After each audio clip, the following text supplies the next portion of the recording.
Before you is a detailed, ironic, and grim story excursion into the everyday life of a monk in a medieval monastery. This is not a tale of saintly ascetics performing miracles, nor a romantic picture of spiritual searching, but an honest, boring, and at times merciless immersion into the routine, the dirt, the cold, the hunger, and the endless obligations. There is no place here for lofty revelations or easy hopes. There is only the harsh truth of monastic existence, where each new day is just like the last, and the very meaning of life dissolves between prayers, work, and waiting for a mercy that may never come. But before you get comfortable, make sure to like this video and subscribe to the channel, and let me know in the comments which city you're watching from and what time it is there. I'm genuinely curious to see who has joined us. Now, settle in. We're beginning. You awake before the sun dares to peek above the horizon, as if it, too, would rather stay hidden from what awaits you in this stony world. Your eyes open to the inky darkness of your cell, a space generously called a room, though cold stone box feels more accurate. The straw stuffed mattress beneath you, which some claim is softer than the earth outside, prickles through the thin linen, filling your back with the quiet complaint of 1,000 dried stems. You listen to the soundtrack of early morning, a mouse scuttling across the floor in search of some crumb from yesterday's meager supper, the distant, spluttering cough of Brother Gerald, whose lungs have been giving up hope since before you arrived, the wind whistling through the cracks in the ill-fitting window shutter. You shiver beneath your threadbare blanket, already aware that warmth is not coming to rescue you today, or ever. It is said that you must rise before first light to pursue holiness. In practice, it feels less like pursuing holiness and more like being punished for the sin of wanting another hour of sleep. Your first task is to rise. This is not as simple as it sounds. Muscles stiff from days, weeks, months of monotony rebel against the command to move. Bones, more accustomed to kneeling than standing, creak in protest. For a moment, you allow yourself to imagine what it would be like to remain horizontal, to close your eyes again and simply drift away. But then the bell rings, a single chilling clang that reverberates through the cloister like the tolling of some ancient debt, calling you to pay what is owed. You swing your feet onto the cold flagstones. Immediately, the sharp, damp chill seeps up through your soles. You wonder, not for the first time, why God insists on humility through discomfort. Your toes, half numb from the night, find a discarded pebble, a cruel reminder of the lack of luxury.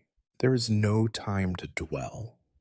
You must dress, an activity that feels more like wrapping yourself in layers of collective misery than clothing.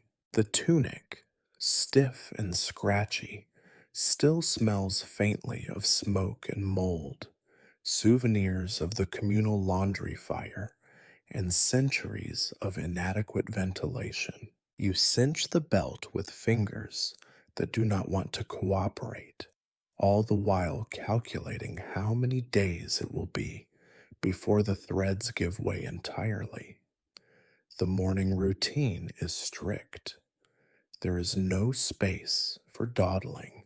In the near blackness, You move through gestures memorized so deeply you could do them blindfolded. Perhaps you already are, given how little you can see. There is a bucket of water near the door, its surface already rippling with the draft. The water is always cold, except for that one time in midsummer when it was slightly less cold, but just as unwelcoming. You wash your face, flinching as the icy splash shocks you into fuller consciousness. If cleanliness is next to godliness, you suspect God must be perpetually freezing. Some mornings, your breath forms a mist in front of your lips as you whisper the first prayer of the day, half by habit, half by hope that the words themselves will offer warmth or at least distraction. You say the words in Latin, a language that feels older than the stones around you. You do not remember when you truly understood their meaning. Now, they are more like an incantation that wards off despair, or at least promises that this misery has a higher purpose, though no one ever quite explains what that purpose is. The bell rings again, this time longer, more insistent. The first call was a warning. This is a command. You join the shuffling procession of your brothers, each a pale shadow clutching at his robe, moving in the direction of the chapel. The hallway smells of dampness and old smoke, a blend of centuries spent in perpetual discomfort. You walk in silence, but your mind is loud with the echo of 1,000 doubts. You wonder if the saints ever questioned their life choices at dawn, or if they were simply better at pretending to enjoy it all. As you pass through the cloister, you catch sight of the world outside. It is still night. Nothing moves but the wind and the barren trees and the spectral mist clinging to the earth. You envy that mist, which is free to rise, float, and dissipate as it pleases. You, on the other hand, are shackled to your routine, a creature of habit and ancient rules, doing what was done by those before you and what will be done by those after. The chapel is cold, darker even than your cell. The only light comes from a few weak candles, fighting against the night and mostly losing. You kneel, the stone biting into your knees through your robe. The silence is profound, broken only by the faint coughing, the shuffling of feet, and the distant rumbling of an empty stomach. Yours, probably, but who can tell anymore? The abbot begins the prayers. You mumble along, your voice blending with the others into a single weary chant. As you pray, you catch yourself wondering if God is listening, or if he too is sleeping through the dawn, refusing to wake for another cold morning in a cold world. Perhaps that is the lesson. Endure, persist, repeat. The bell will ring again, soon, signaling the next step in the endless, grinding procession that is your life. Until then, you pray, you shiver, you wait. You are a monk in the Middle Ages. Welcome to your day, sleepwalking through history, one icy sunrise at a time.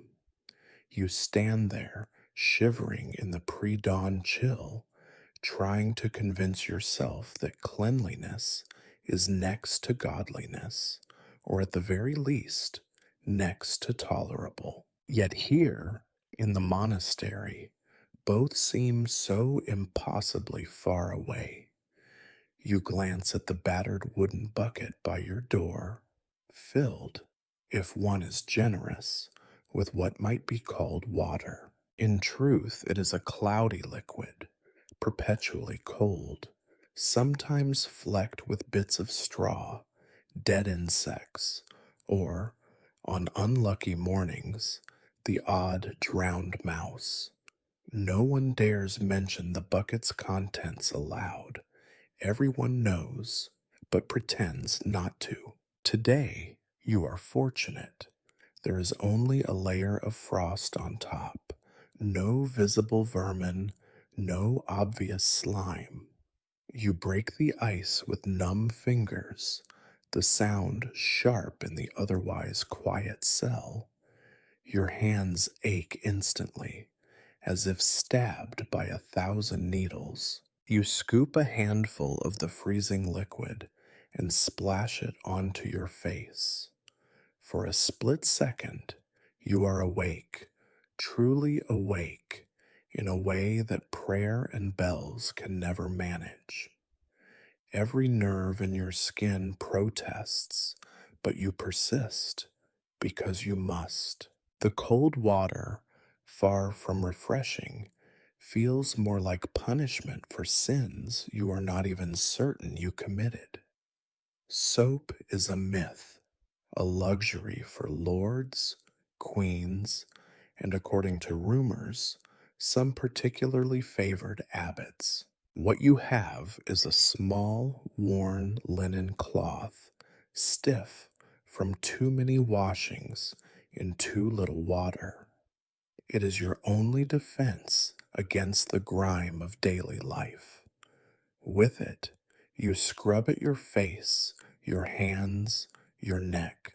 The cloth never feels clean, and as you use it, you suspect you are only rearranging the dirt rather than removing it. You wipe the corners of your eyes, rub at the grime collected beneath your fingernails, and wonder when, if ever, you last felt truly clean. The answer comes to you never, not since you entered this place. The rest of your hygiene routine is just as bleak. Your teeth, for instance, you clean with a small stick, chewed at one end to form a brush, though it feels more like a punishment device. The taste of old wood and stale breath fills your mouth, a sharp reminder of the monotony that marks every part of your day. You scrape at your teeth as best you can, then spit onto the floor where the mixture of saliva and splinters is quickly absorbed by the ancient flagstones. No one will notice. The floor, after all, is a mosaic of old stains, ancient dirt, and layers of forgotten suffering. If you are feeling particularly ambitious or desperate, you may pour a little water into your armpits, trying to fight the unending battle against the stench that seeps into every fiber of your robe.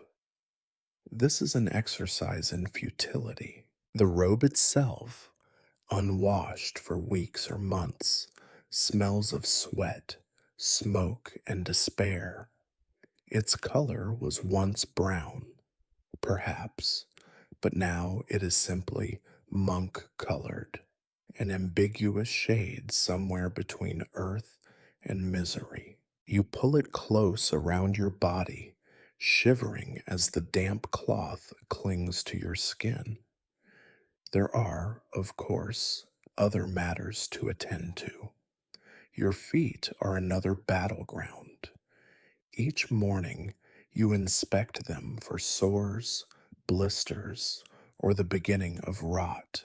The cold stones and the ever present dampness conspire to eat away at your flesh.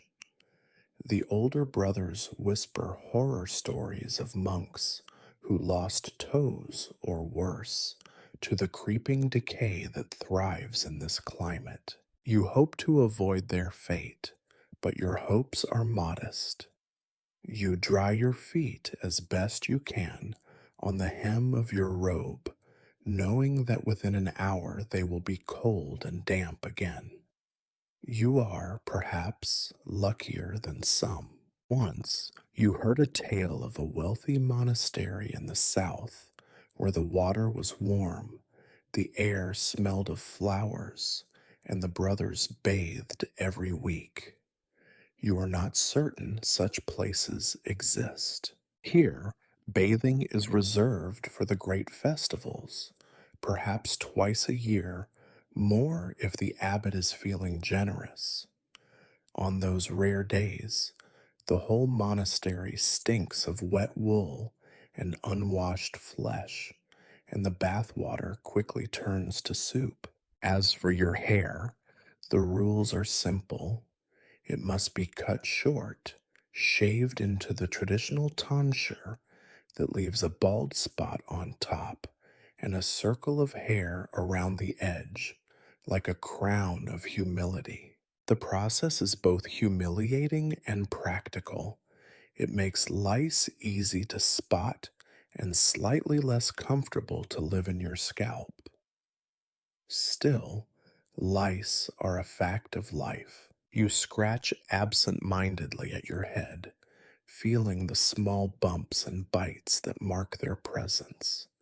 If you complain, you are reminded that suffering builds character and that scratching is a distraction from prayer. The communal latrine, of course, is an experience best left undescribed, though it is impossible to ignore. Its smell drifts down the halls like a particularly persistent ghost, haunting every room in the monastery. You visit it quickly, avoiding eye contact with anyone else who happens to be there. The floor is slick, the air is thick, and you do your business as fast as possible. Hygiene here is a matter of survival, not comfort. When you return to your cell, you wrap yourself once more in your robe, now slightly damper than before. The chill has sunk deeper into your bones. You sigh, a long, low sound that only the stones can hear. You remind yourself, as you do every morning, that discomfort is the path to spiritual enlightenment, or so you have been told. By the time you have finished, the bell is ringing again, calling you to the next task in your endless cycle. You step out of your cell, joining the shuffling procession of your brothers. Each of you carries the smell of the morning, cold water, stale sweat, old fear into the new day. And so your routine continues, unremarkable, uncomfortable, and above all, unavoidable. You are not clean, not really. You are not even clean adjacent, but you are a monk, and this is what monks do. Over and over, day after day, century after century, until the stones themselves forget what it means to feel clean. By the time you stagger from your cell, every part of your body already aches from cold, hunger, and the minor humiliations of the so called hygiene ritual. The bell has stopped ringing, but the echo clings to the clammy stones and your eardrums alike. There is no time to savor the misery. You join the silent queue of your fellow monks, shuffling through the corridor, heads bowed not from humility, but from lack of energy and the relentless desire to avoid accidental eye contact. Your feet know the route without thinking. Left, then right, past the storeroom where the moldy grain lurks, past the grim alcove where Brother Matthias once fainted from exhaustion and was left to recover with only a stern glare from the abbot for company. Each step on the flagstones is a gentle, familiar agony, the pattern of the stones etched into the soft flesh of your souls. You pass beneath a tiny cracked window, your only glimpse of the world outside, a world that is, at this hour, equally dark and unwelcoming. You reach the chapel. Chapel is a generous word for a rectangular stone barn, windowless save for the high slits that occasionally permit a dribble of uncertain daylight. The air inside is colder than outside, as if the stones themselves compete to draw heat from your skin. Shadows huddle in the corners, the flickering candle stubs, recycled until they are mere nubs, do their best to fend off the darkness and mostly fail. The scent of old tallow, damp robes, and communal breath lingers thickly, making you question whether air ever truly moves in this place. The others file in behind you, each as defeated as you. You kneel on the worn wooden benches, which have shaped themselves to the collective discomfort of generations of monks. Sometimes, when your knees press into the wood, you feel a splinter and wonder if it will fester, or if, like everything else, it will simply become part of you. The abbot enters, his robes only marginally less ragged than yours, his eyes rimmed with exhaustion.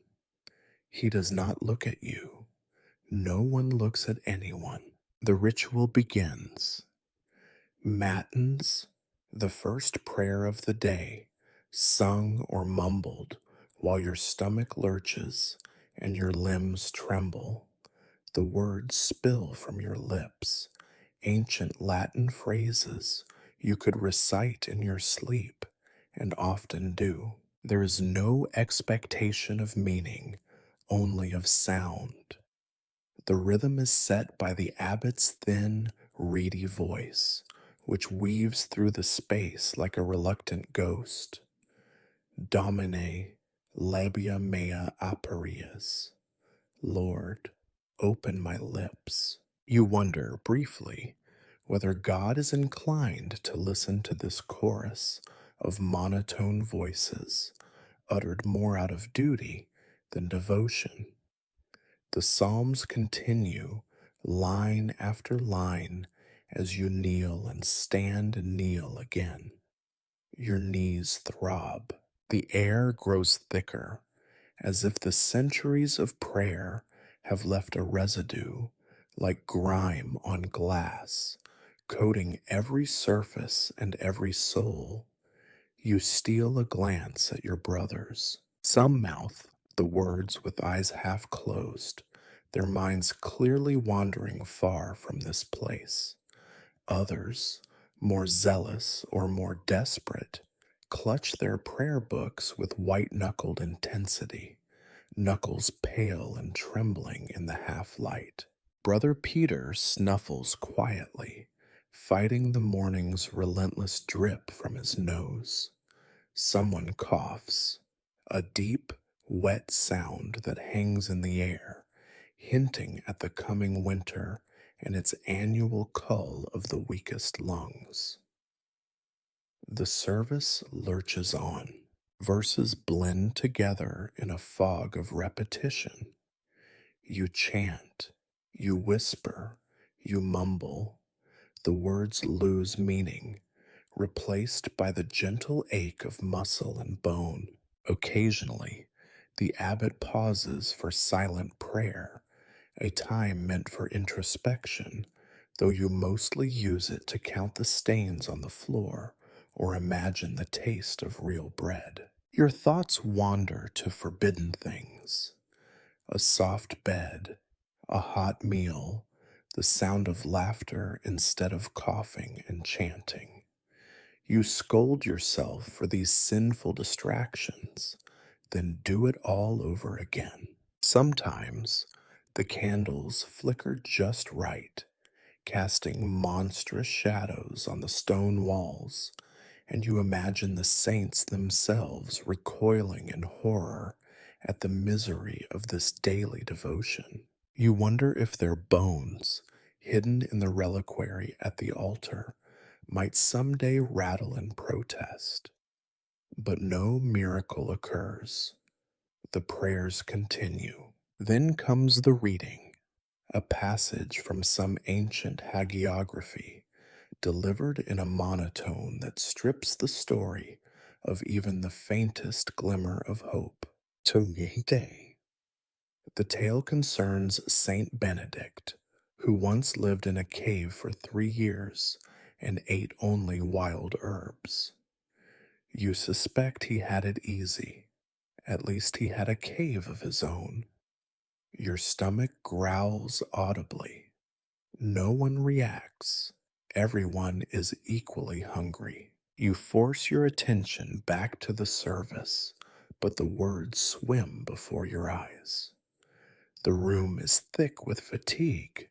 The candles sputter, their light threatening to surrender altogether. Your mind drifts, snagging on small things. A mouse scurrying in the shadows, the whisper of wind outside, the memory of sunlight on your face long ago. Finally, mercifully, the service concludes. The abbot mumbles a blessing, barely audible over the collective sigh of relief. You rise unsteadily, feeling every one of your too many bones. Your knees crack, your back protests. You catch the eye of Brother Paul, who looks as though he has not slept in years. You imagine you look much the same. You file out of the chapel, another prayer complete, another piece of your will surrendered to the endless monotony. Outside, the world is still gray, still cold, still indifferent. You steel yourself for the next ordeal, the sacred misery of breakfast. And thus, with the first of countless prayers finished, your day lurches forward. There will be more prayers. There will always be more prayers. But for now, you are free, if only for a moment, to contemplate your hunger, your discomfort, and the dull ache of another day survived. Welcome to the rhythm of monastic life. Devotion without comfort, routine without relief, and faith, always faith, tested by the long, cold hours of a medieval morning. The prayer is over. Your soul, presumably, is slightly cleaner than your body, though the difference is hard to measure.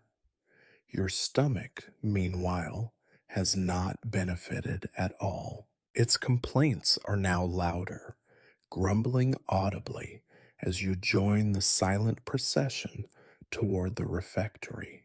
This is the word for the dining hall, though you suspect even the most generous visitor would struggle to find anything resembling hospitality here. The refectory is a long, narrow room lined with wooden benches and battered tables. The smell is instantly recognizable, a heady mixture of stale bread, sour beer, candle smoke, and a faint but ever present tang of unwashed humanity. As you enter, the oldest brothers have already claimed the least splintered benches. You shuffle to your assigned place, eyes down, hands folded, avoiding both conversation and the accidental meeting of another's gaze. There is no talking at breakfast. The rule is silence, as if the absence of words will somehow make the food more nourishing, or at least less disappointing. You suspect this rule was created by someone who had never eaten a monastic breakfast. The meal begins with a mumbled prayer, always the same words, always delivered in the same weary tone, after which you are permitted to eat. Permitted is the word, but it feels more like being sentenced.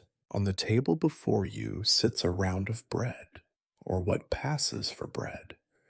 It is brown, dense, and hard enough to threaten your remaining teeth. Sometimes, when you tap it, it makes a sound not unlike that of wood on stone. This bread was baked yesterday, or possibly last week. Freshness is not the priority here, endurance is. You break off a chunk using both hands and considerable effort.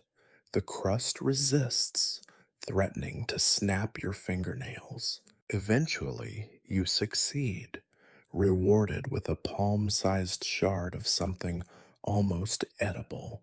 You chew slowly, jaw aching from the effort. The bread tastes of little, though sometimes you detect the ghost of last month's flour or the faint sourness that comes from long storage in a damp cellar. If you are lucky, your piece is free from weevils. If not, well, protein is protein, and the abbot insists that God made all creatures for a reason. Beside the bread, there is a cup of water. The cup is wooden, rough, and chipped, a veteran of many seasons. The water itself is lukewarm at best, slightly cloudy, with floating flecks of something you choose not to identify. You drink carefully, knowing that gulping can bring up a mouthful of grit, or, on memorable days, a squirming surprise. You have learned to ignore the taste. The water is here not for enjoyment, but for necessity. You must drink, or you will not last long in this place. On rare occasions, high feast days or the abbot's birthday, the breakfast is supplemented by a spoonful of cold porridge or a sliver of cheese so hard it could be used as a tool. These are days of great celebration, marked by silent, barely noticeable smiles and the hopeful glances of hungry novices. Today, however, is not such a day. Today, you have only bread and water, just as yesterday, just as tomorrow. You eat slowly, watching the steam rise from the mouths of your fellow monks as they chew and swallow in silence. The air is filled with the quiet music of munching, the occasional cough, and the sound of teeth struggling against ancient crust. Some of the older brothers soak their bread in the water to soften it, but this often results in a sodden, flavorless lump that is even less appealing than the original. Still, you consider trying it yourself as your jaw aches from the effort of eating. Hunger eventually wins over pride, and you dip your next piece of bread into the water. The result is exactly as you expected: soggy, tasteless, vaguely reminiscent of despair. You eat it anyway. Around you, the refectory is alive with the subtle choreography of suffering. A novice to your left picks at a spot on his wrist, perhaps lice, perhaps boredom. An elder brother across the table seems to be counting the days on his fingers, though he might simply be lost in prayer. Someone sneezes, a wet, explosive sound, but the rules of silence remain unbroken. The sneezer wipes his nose on his sleeve and continues chewing. You catch yourself longing for the luxury of butter or even a scrap of honey. Once, long ago, you tasted both and the memory haunts you like a friendly ghost. It is difficult to imagine such flavors ever existed in this place, but you know that somewhere outside these walls, someone, some lord or merchant or peasant, luckier than you, is enjoying a breakfast worthy of envy. You quickly push these thoughts aside, lest they lead you into the sin of envy, which you are told is only marginally less grave than gluttony. The meal drags on, each mouthful a test of patience and dental fortitude. You try not to think about how many breakfasts you have endured, or how many remain. Time blurs, marked only by the changing positions of the sun and the endless repetition of bread, water, and prayer. You wonder, not for the first time, if anyone ever truly becomes accustomed to this routine, or if every monk simply learns to endure it without complaint. Eventually, the abbot rises and recites the final prayer. You bow your head, swallowing the last crumb of bread with difficulty, washing it down with a final, gritty sip of water. The benches scrape against the floor as the brothers stand and file out, each moving slowly, stiffly, as if weighed down by more than just hunger. You join the procession, your stomach still grumbling, your mouth dry, your heart heavy. Outside the refectory, the day awaits, gray, cold, unwelcoming. You pause for a moment, letting the morning air bite at your cheeks. You remind yourself that suffering is the path to grace, though grace, like breakfast, often seems in short supply. The bell rings again, calling you to the next stage of your monotonous day. There will be work, there will be more prayer, and, inevitably, there will be more bread. You step forward, back into the familiar rhythm of deprivation and duty, knowing that tomorrow's breakfast will taste exactly like today's if you are lucky. Breakfast is finished. Your stomach is neither full nor entirely empty, an ambiguous, dissatisfied middle ground that has become your constant state of being. There is no lingering over the meal. The abbot's stern gaze and the ever present chill in the refectory ensure a prompt return to your daily obligations. You know where you are expected next. You know it so well, you can find the way with your eyes closed, and some mornings you almost do. The scriptorium is a room of legend in the outside world, a place where monks perform the noble task of preserving the wisdom of the ages, safeguarding knowledge for future generations. If only those outsiders could see the reality, a drafty, half lit chamber that smells of wax, mold, and exhausted ambition. The windows are few and small, letting in just enough light to highlight the dust motes swirling through the air. On cloudy days, candles are used, their thin smoke adding to the gloom and collecting in the recesses where spiders spin webs undisturbed. Your place is at a long, battered desk, scarred with knife marks, ink stains, and the notches of generations of restless fingernails. You sit on a stool that offers neither comfort nor support, your body forced into an awkward hunch that will haunt your back and shoulders until long after Compline. There is a row of inkwells in front of you, each one a tiny black pond fringed with crusty residue.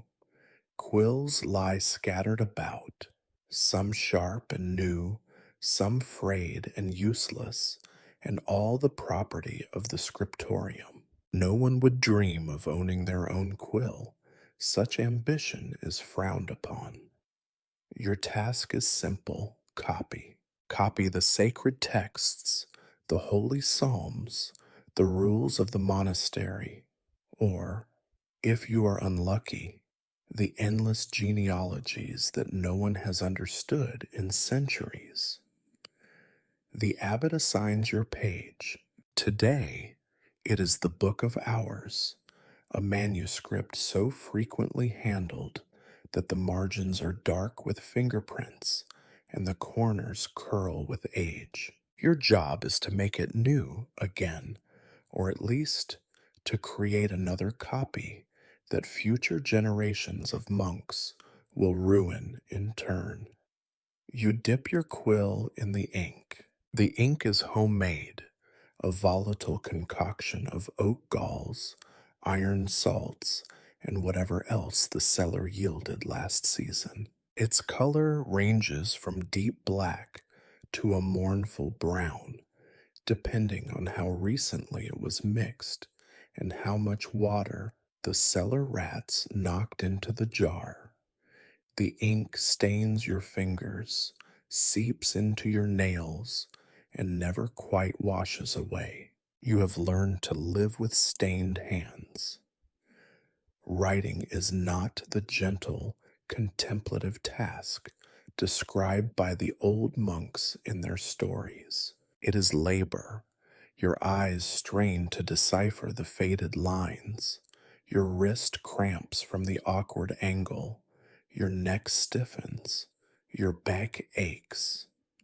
Every letter must be perfect, every line straight, every margin measured with the care of an engineer. Mistakes are not only embarrassing, they are a waste of precious parchment, which is expensive and always in short supply. You concentrate on forming each letter, your tongue poking from the corner of your mouth as you try to remember whether this particular abbreviation requires a line above the text or a squiggle below. The abbot paces behind you, his footsteps soft, but his presence oppressive. If you blot the page, he will see. If you misspell a word, he will see. If you sigh too loudly or let your attention wander, he will see, and he will correct you with words or, sometimes, with the sharp rap of a wooden ruler across your knuckles. You look up, just for a moment, and see your fellow scribes. Brother Lucius blinks repeatedly, rubbing at his sore eyes. Brother Benedict squints so fiercely that his brow has become a permanent scowl. A novice is quietly weeping, a ruined page in his trembling hands. You sigh, softly, carefully, and return to your work. The hours crawl by. The only sounds are the scratch of quills, the sighs of overworked monks, the occasional sneeze, and the low, mournful tolling of the bell, reminding you that time still passes, even here. Sometimes you imagine that the bell rings just to check if you are still awake. Midway through your labor, a drop of wax from a guttering candle lands on your sleeve. You flinch, but no one looks up. The scriptorium is filled with the small tragedies of monastic life: spilled ink, torn parchment, the faint scent of mildew growing in the spine of an ancient book. You shift your weight, trying to relieve the pressure on your spine, but there is no comfort to be found. The stool is as unforgiving as the schedule. There is little conversation, but much suffering. If anyone dares to whisper, It is only to ask for the loan of a sharper quill or to mutter a prayer for their aching wrist. The abbot does not approve of idle chatter. Words are for prayer or copying, not for companionship. Lunch approaches slowly, a distant hope. Your mind wanders in spite of yourself. You think about the meaning of the words you copy, but it is hard to believe in the glory of the saints when you are hunched and shivering, copying Gloria in excelsis Deo with cramping fingers. You wonder if God truly wants so many copies of the same text, or if he would prefer something else, maybe a warm fire or a soft chair for his scribes. Finally, the bell rings again, calling you from your labor. You set down your quill, flex your aching fingers, and blow gently on the page to dry the last words. There is no satisfaction in a job well done, only relief that this part of the day is over. Tomorrow, you will return to this stool, to this desk, to this relentless, joyless preservation of knowledge. You shuffle out of the scriptorium, your eyes dazzled by the sudden light of the hallway, your body longing for a respite that never truly comes. You have done your duty. The world will not thank you. No one will ever know your name, but the manuscript will remain, your silent testimony to a life spent in ink, in silence, in cold, in hunger. And as you file off to your next task, you find yourself hoping, perhaps against reason, that tomorrow's ink will be darker, the quill sharper, and the abbot slightly less attentive. But deep down, you know better. In the monastery, hope is just another thing you learn to do without. Your fingers are still stained with ink, your wrists still tingling with fatigue when the bell's peal pulls you away from the scriptorium's gloom. Duty here is a river that never ceases.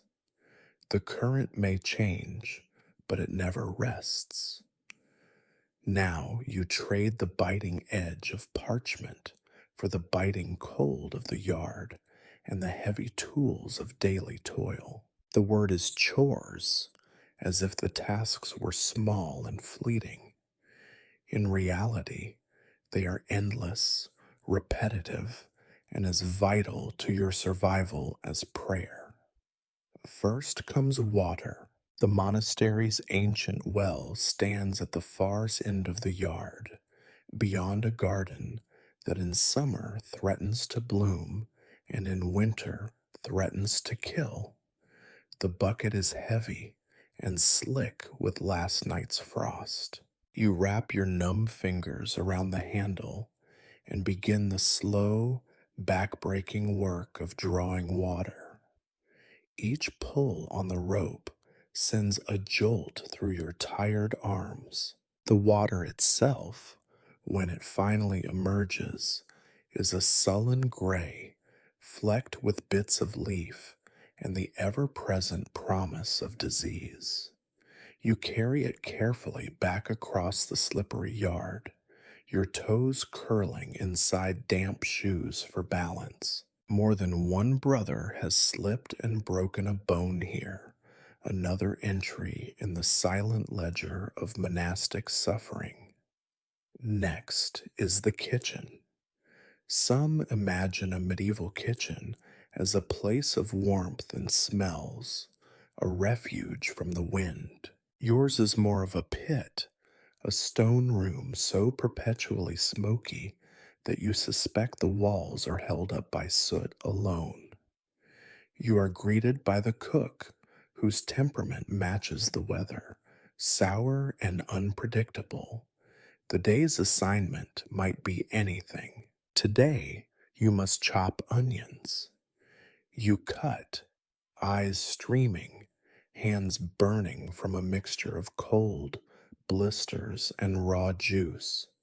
If you cut too slowly, you will be scolded. If you cut too quickly and slice your finger, you will be scolded more. All the while, the cook shuffles about, grumbling about the abbot, the state of the grain stores, and the laziness of the novice who last sharpened the knife. There are potatoes to peel, too, and turnips to wash in the same icy water you carried earlier.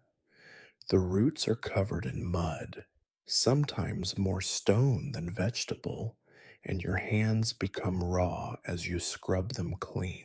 The air smells of old grease, burning wood, and something acrid that no one can quite identify. You have learned not to ask questions in the kitchen.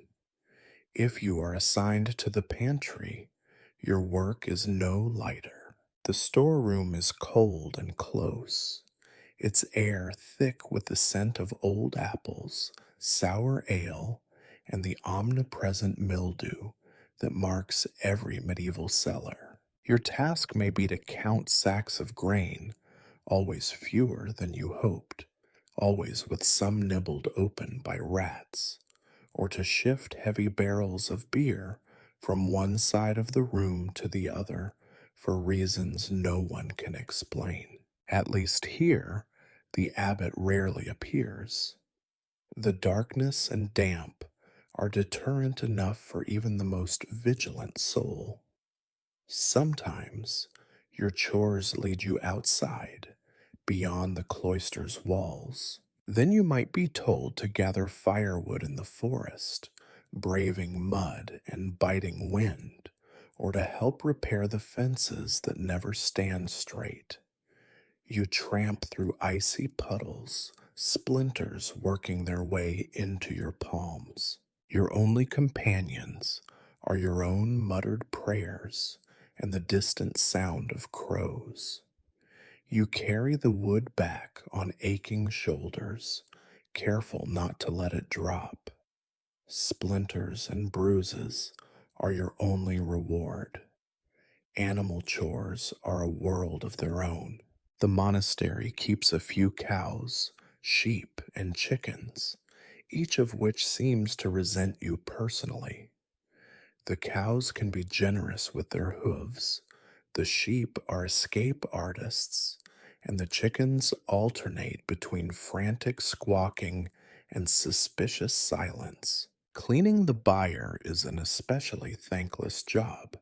You shovel muck into a growing heap, the smell clinging to your robe and settling into your hair. You remind yourself, as you scrape and lift, that even St. Francis must have stepped in manure sometimes. It brings little comfort. If you are unlucky, the abbot will assign you to the latrines.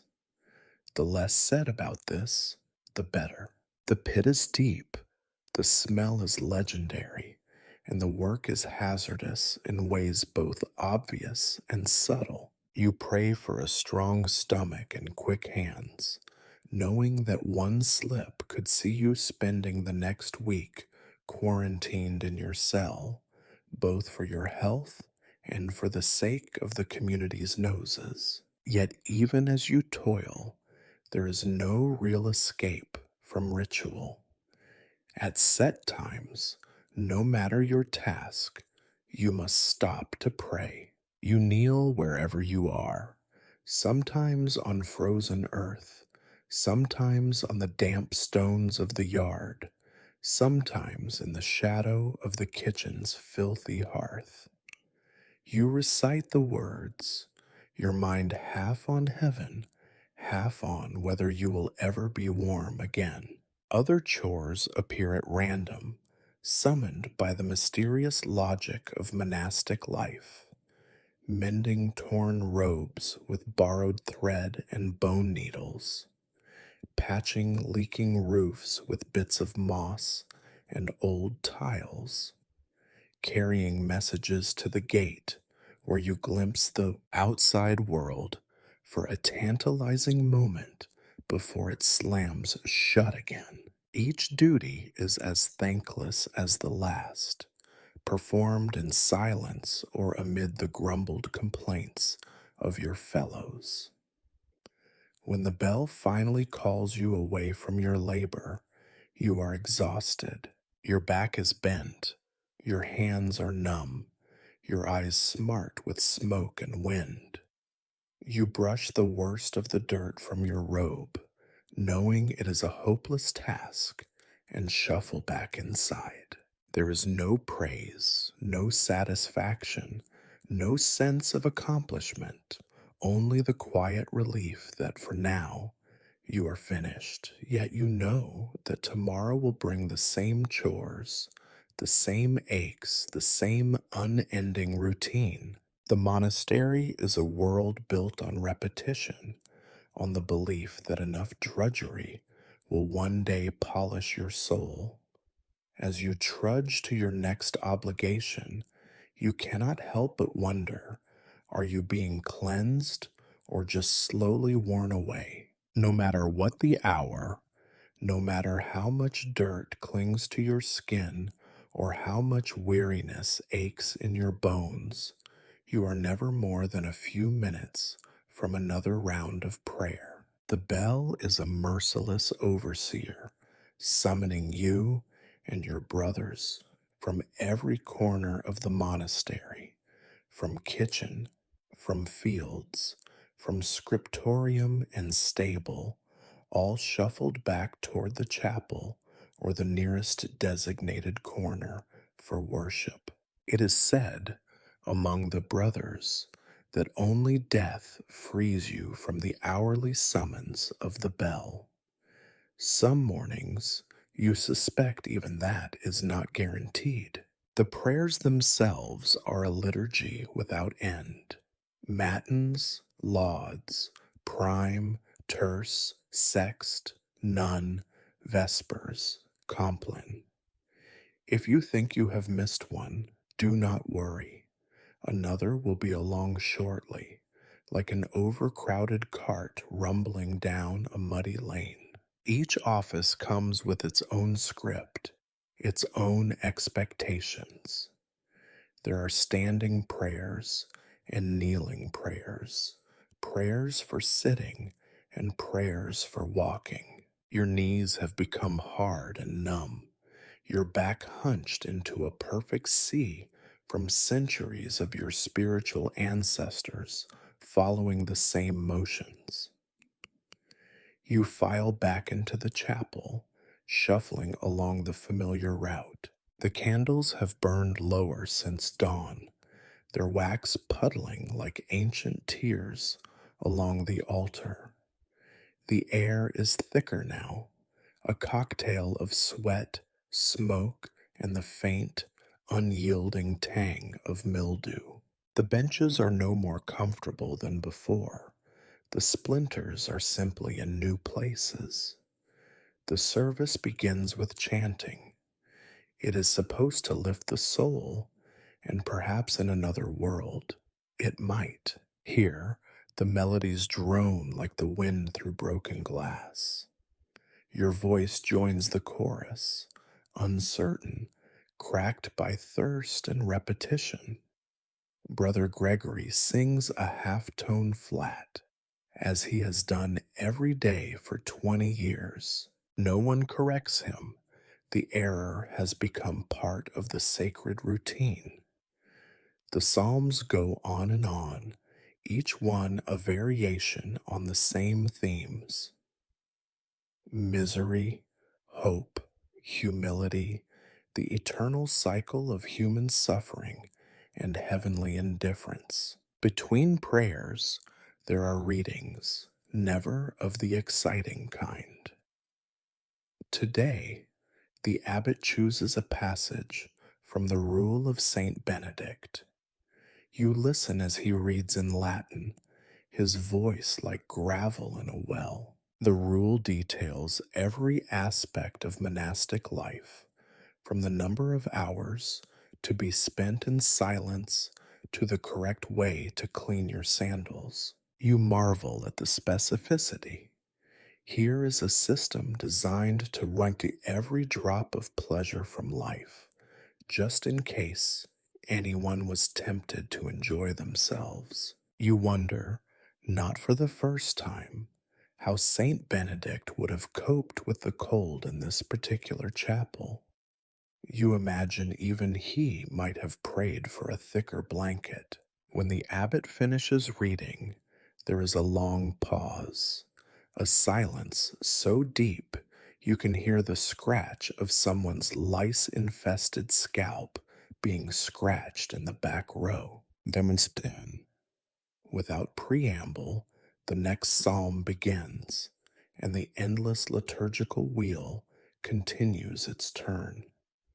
There is, as always, a portion of silent prayer. This is officially time for reflection, but in practice, it is the only moment your mind can safely wander. You might count the stones in the floor or catalog the cracks in the ceiling. You might replay an old memory, a childhood in a village, a fleeting taste of honey, the sound of your mother's laughter before you forgot what her voice truly sounded like. Then, as always, you are pulled back by the shuffle of feet, the sigh of the abbot, the stern glares of brothers who mistake wandering thoughts for lack of faith. Sometimes the reading is a hagiography, the life of a saint so impossibly pious and unrelentingly miserable that you begin to suspect their miracles were less a gift from God than an escape route from earthly suffering. Today it is Saint Crispin who, legend holds, prayed for 3 days without sleep and then walked barefoot across a frozen field. You consider your own feet, half numb and itching from frost and fleas, and decide you would happily trade places with St. Crispin, even at the price of the blisters. You try not to fall asleep.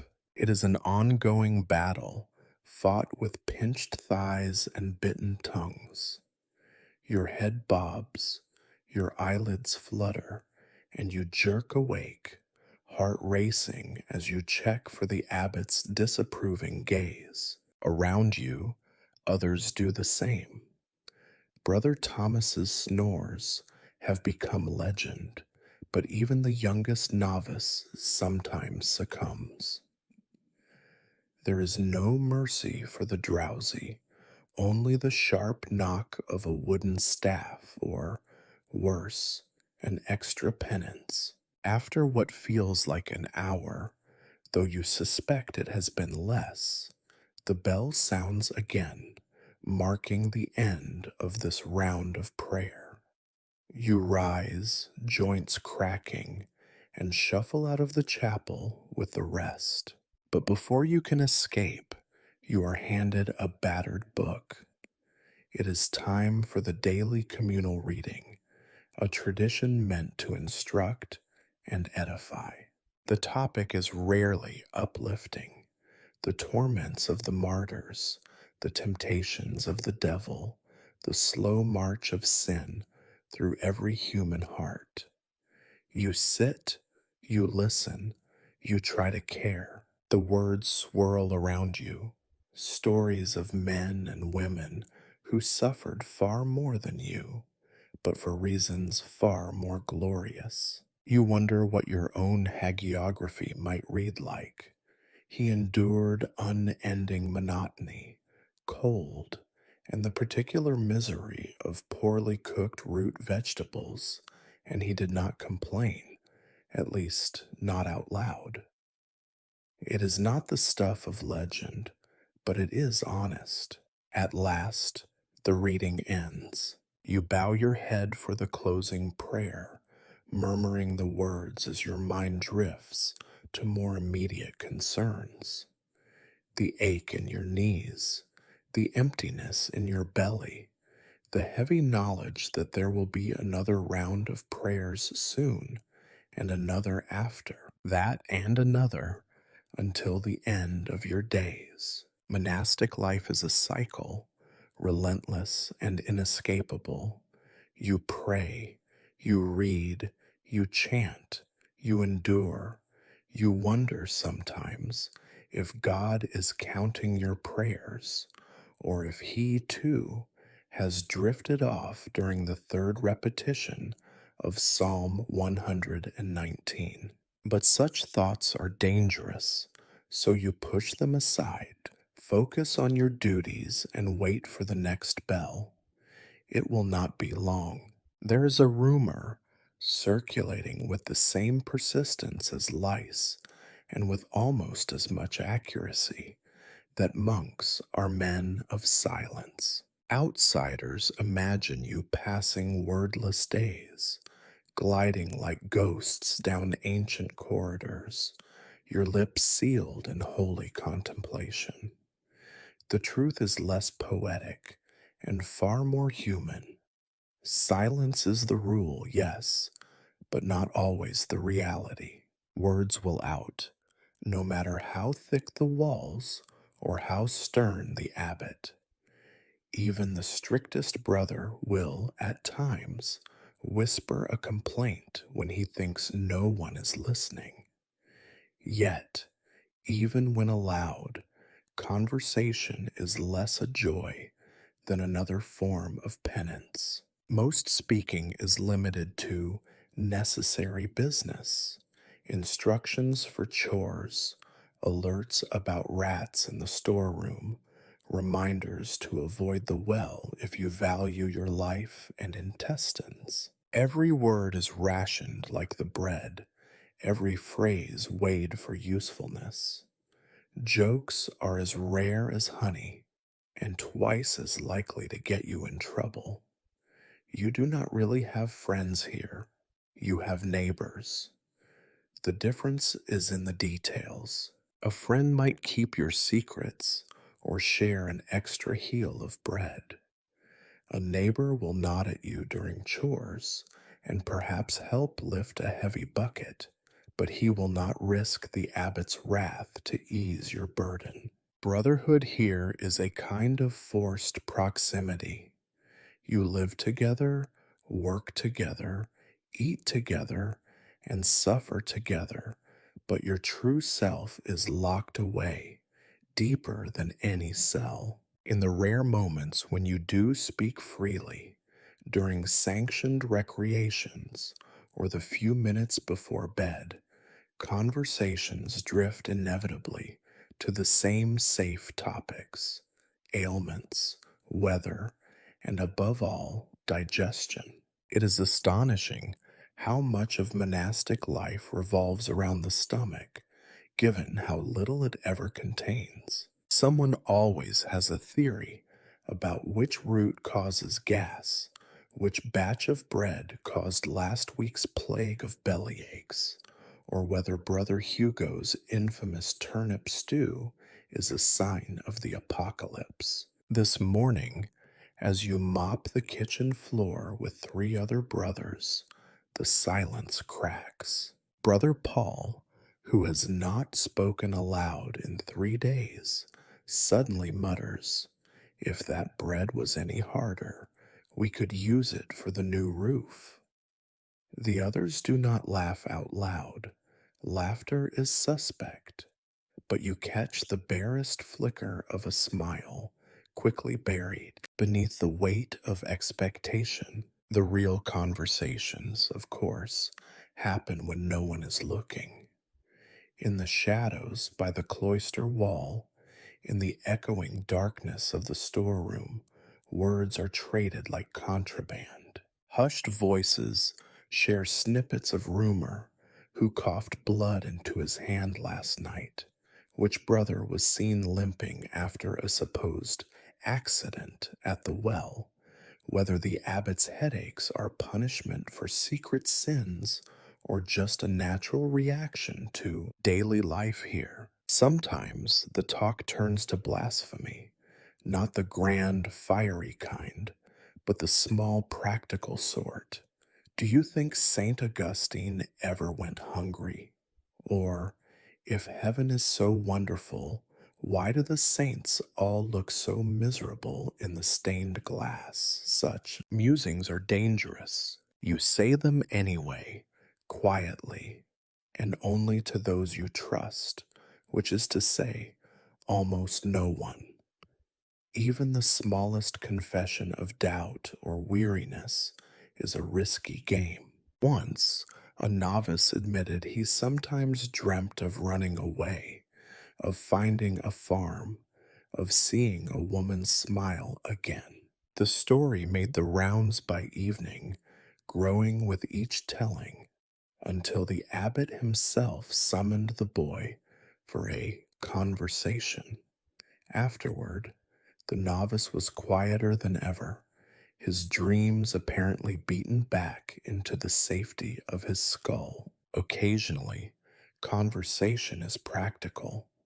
Someone needs a needle, a patch of cloth, a shortcut to avoid the abbot's watchful eye. These requests are made in the language of necessity, devoid of warmth, like an exchange at the marketplace, but with fewer coins and more consequences. You learn to listen for the undertones, the sigh behind a question, the pause before an answer. Every sentence is measured, every glance a negotiation. And then there are the communal grumblings, the orchestra of aches and pains. After prayers, you sometimes hear the brothers listing their latest complaints with the resigned precision of scholars. My joints, mutters Brother Bernard, have begun to sound like the creaking of the chapel door. At least you have joints, replies another. Mine went missing last winter. There is a kind of camaraderie in shared suffering, a grim humor that softens the edges of the day. This is the closest thing to friendship the monastery allows. Sometimes, talk is less about sharing than about surviving. You learn quickly whom to avoid, the chronic gossips, always eager to curry favor with the abbot, the zealots who see every stray word as a test of faith, the ones whose eyes dart from face to face, always measuring, always remembering. Silence, you come to understand, is less a discipline and more a shield. At night, in the communal dormitory, when the lamps have been blown out and the rules are at their weakest, real voices sometimes rise above the snores and coughs. Whispers drift through the darkness, stories from childhood, fragments of songs, prayers half remembered and half invented. You listen in the dark, heart thumping at the risk, but grateful for the reminder that beneath the habit, you and your brothers are still human, still afraid, still hungry for connection. But dawn always returns, and with it, the weight of silence. The words you spoke are swept away by prayer and duty, and you resume the mask of quiet obedience. Perhaps tomorrow you will share another whispered moment. Perhaps not. In the monastery, talk is a luxury, friendship a memory, and silence, like hunger, cold, and faith, an inescapable fact of life. By the time the bell rings for the midday meal, you are already well acquainted with hunger. In fact, hunger is your most loyal companion, never late, never absent, always gnawing at your insides like a patient, determined rat. The morning's bread and water have faded into a memory, replaced by a dull ache in your stomach and a sharper one in your mood. The brothers line up in the cloister, heads bowed, their steps slow and heavy, as the bell tolls out your collective surrender. The refectory is unchanged since breakfast, except for the sunlight now slanting through the high, greasy windows, highlighting every mote of dust and every spot of mildew on the crumbling walls. The air is thick with the scent of boiled root vegetables, old candles, and desperation. You shuffle to your assigned seat, just as you did this morning, and just as you will do again tonight and every day after. The meal begins, as always, with silence and a mumbled prayer. You mouth the words, not so much out of faith as out of habit, trying not to dwell on the possibility that the saints themselves are watching and judging your lack of enthusiasm. The abbot, who eats at the head table, offers a quick benediction. His tone suggests that God is as weary of these proceedings as you are. Today, you are greeted by the sight of a bowl of soup. The word soup is generous. What you actually receive is a lukewarm, watery concoction in which fragments of turnip, cabbage, and something unidentifiable float like wreckage after a storm. The broth itself is thin, nearly transparent, and tastes mostly of salt and regret. Sometimes you find a trace of barley, or, on feast days, a sliver of carrot, a splash of color in the otherwise gray expanse. But today is not a feast day. You lift your wooden spoon and begin to eat, careful not to stir up whatever sediment has settled at the bottom. The first mouthful is always the hardest. Your tongue recoils at the shock of the blandness, the way the liquid seems to evaporate before you even swallow. You chew, or rather, you attempt to chew, the limp turnip floating in your bowl. Occasionally, you crunch on a bit of grit, a stone, or perhaps a leftover grain of sand from last year's harvest. You try not to think too hard about the origins of the soup's flavor, or the things that might have fallen into the pot when no one was looking. Beside your bowl sits the inevitable slab of bread. It is slightly less hard than it was this morning, having absorbed the dampness of the refectory air. You consider soaking it in your soup, but experience has taught you that this merely results in a gummy, paste like substance that is somehow less satisfying than either element on its own. You eat it anyway, because there is no alternative. Across the table, Brother Martin attempts to break his bread with a quiet determination, his jaw set like a man bracing for battle. Someone else, less patient, gnaws on their crust directly, as if attacking an enemy. There is little sound beyond the soft clatter of wooden spoons and the occasional resigned sigh. Conversation is forbidden, but even if it were not, you doubt anyone would have the energy to waste on words. The meal continues in this grim, ritualistic silence. Now and then, you catch a glimpse of the abbot's table.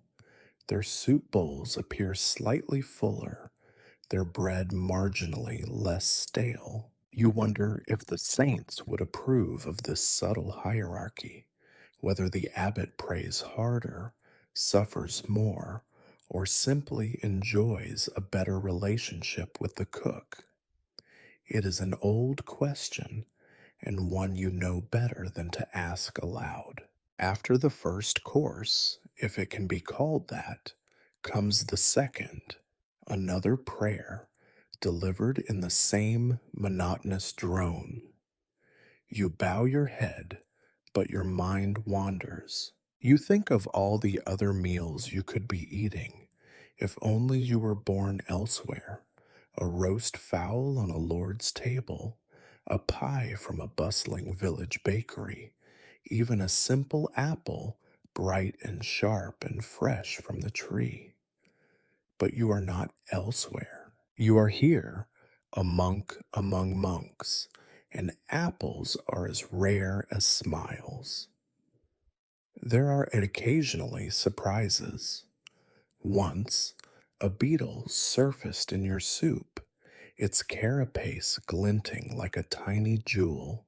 The brother beside you calmly spooned it out, flicked it onto the floor, and continued eating without missing a beat. On feast days, you may receive a spoonful of beans or, once a year, a small piece of cheese so aged it squeaks against your teeth. These are the high points, the bright spots on the otherwise gray calendar of meals. After you have finished your soup and scraped the last crumbs of bread from your bowl, you must sit in silence and wait for the others to finish. You watch the sunlight inch across the table, illuminating every chip and scar in the wood. You try not to think about how many years have passed like this. How many more are yet to come? Finally, the abbot signals the end of the meal with a short prayer. The benches scrape, the brothers rise, and the familiar ache of hunger lingers. You file out of the refectory and back into the cold, your stomach barely less empty than before, your spirit only slightly less heavy. Lunch is over. You have survived another meal. In the monastery, survival is the only true delicacy. You have just left the refectory with an emptiness in your stomach that lunch has done little to address, and now it is time for the other great constant of monastic life, labor. For some, this means more hours hunched over a desk in the scriptorium, but today your lot is drawn. You will serve the earth. In other words, you are sent to the garden and the fields, where the only things more stubborn than the weeds are the monks themselves. The garden is supposed to be a place of peace, a miniature Eden, the legends say. Whoever spread this tale has clearly never spent an afternoon here. You are greeted first by the stony paths laid by men who believed blisters were a sign of virtue. Your tools are old, handles polished to smoothness by generations of suffering, the metal heads nicked, blunted, and rusted by endless rain and the casual malice of time. You select a hoe that looks slightly less lethal than the others and trudge toward your assigned patch of soil.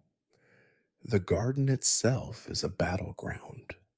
Rows of cabbages, limp and beset by caterpillars, struggle to survive in the rocky earth. Parsnips emerge misshapen and knotted. Carrots fork and twist like something from a nightmare, and the leeks lean in the wind as if they have given up hope entirely. You are told the soil is improving, though in truth, the main thing it is cultivating is a fine crop of stones. Every few inches, your hoe strikes another rock, sending a shudder up your arm and a curse silently into your mind. If the abbot is watching, you bite your tongue, you weed, you dig, you sweat. The sun rarely shines, but when it does so with a vengeance, beating down on your tonsured scalp and turning your woolen robe into a mobile oven. On most days, though, It is rain, or worse, that low, relentless drizzle that seeps into everything: soil, shoes, bones, and hope. Your feet squelch in the mud, your sleeves grow heavy, and every breath tastes faintly of compost and regret. You are not alone, of course. Other monks are assigned to the garden with you, and you work in a line, bent double, a procession of human question marks. No one speaks, except for the occasional grunt or a soft, resigned sigh. Once in a while, a novice will mutter a prayer for mercy, or just a prayer for decent weather. No one expects either to be answered when you are not weeding, you are planting or harvesting. Planting is a lesson in patience.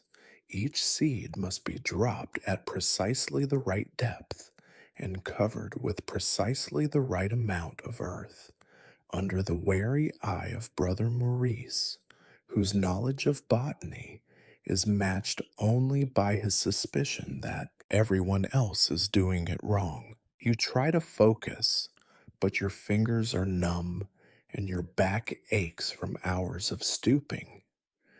The seeds look much like pebbles, and more than once you have accidentally sown stones. It hardly seems to matter. Nothing thrives here but weeds. Harvesting is the final insult.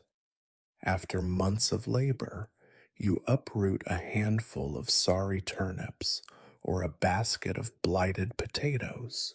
The best are reserved for the abbot's table.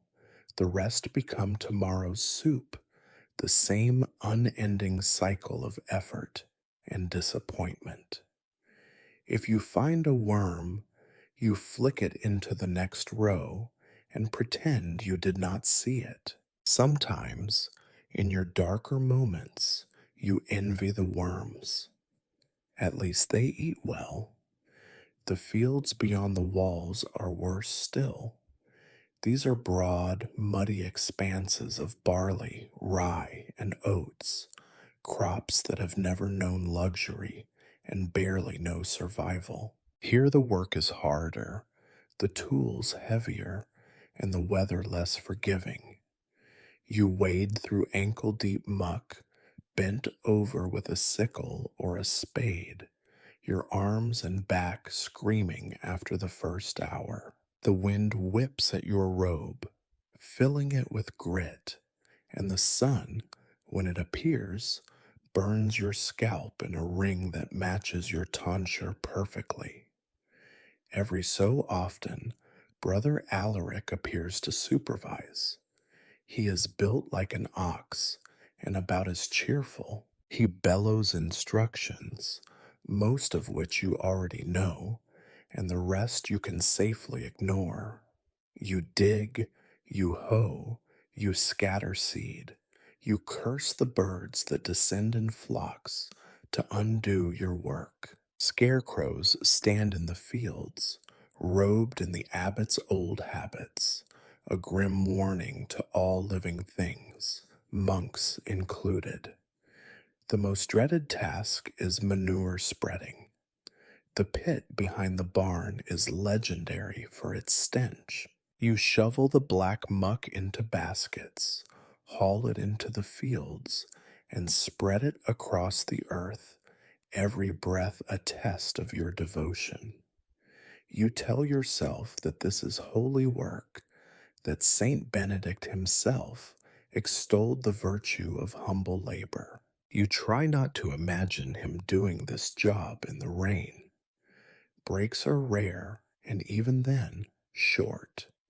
You slump beneath a bare-limbed tree, sucking at the water skin you brought from the well, its contents as warm and metallic as the tools you wield.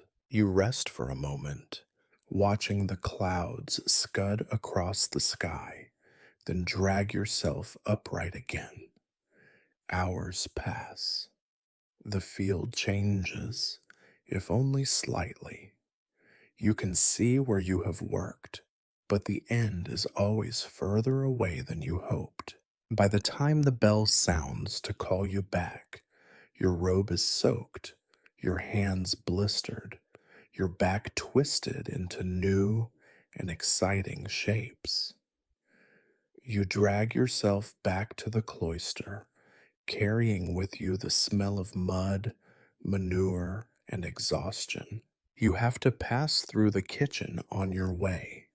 The cook wrinkles his nose and gestures you out with the ladle. You do not blame him. Tomorrow you will be back in the garden or the fields, or, if fortune smiles, and she never does, perhaps inside, mending tools or counting seed sacks. Until then, you have earned the right to sit, if only for a few minutes before the next round of prayers.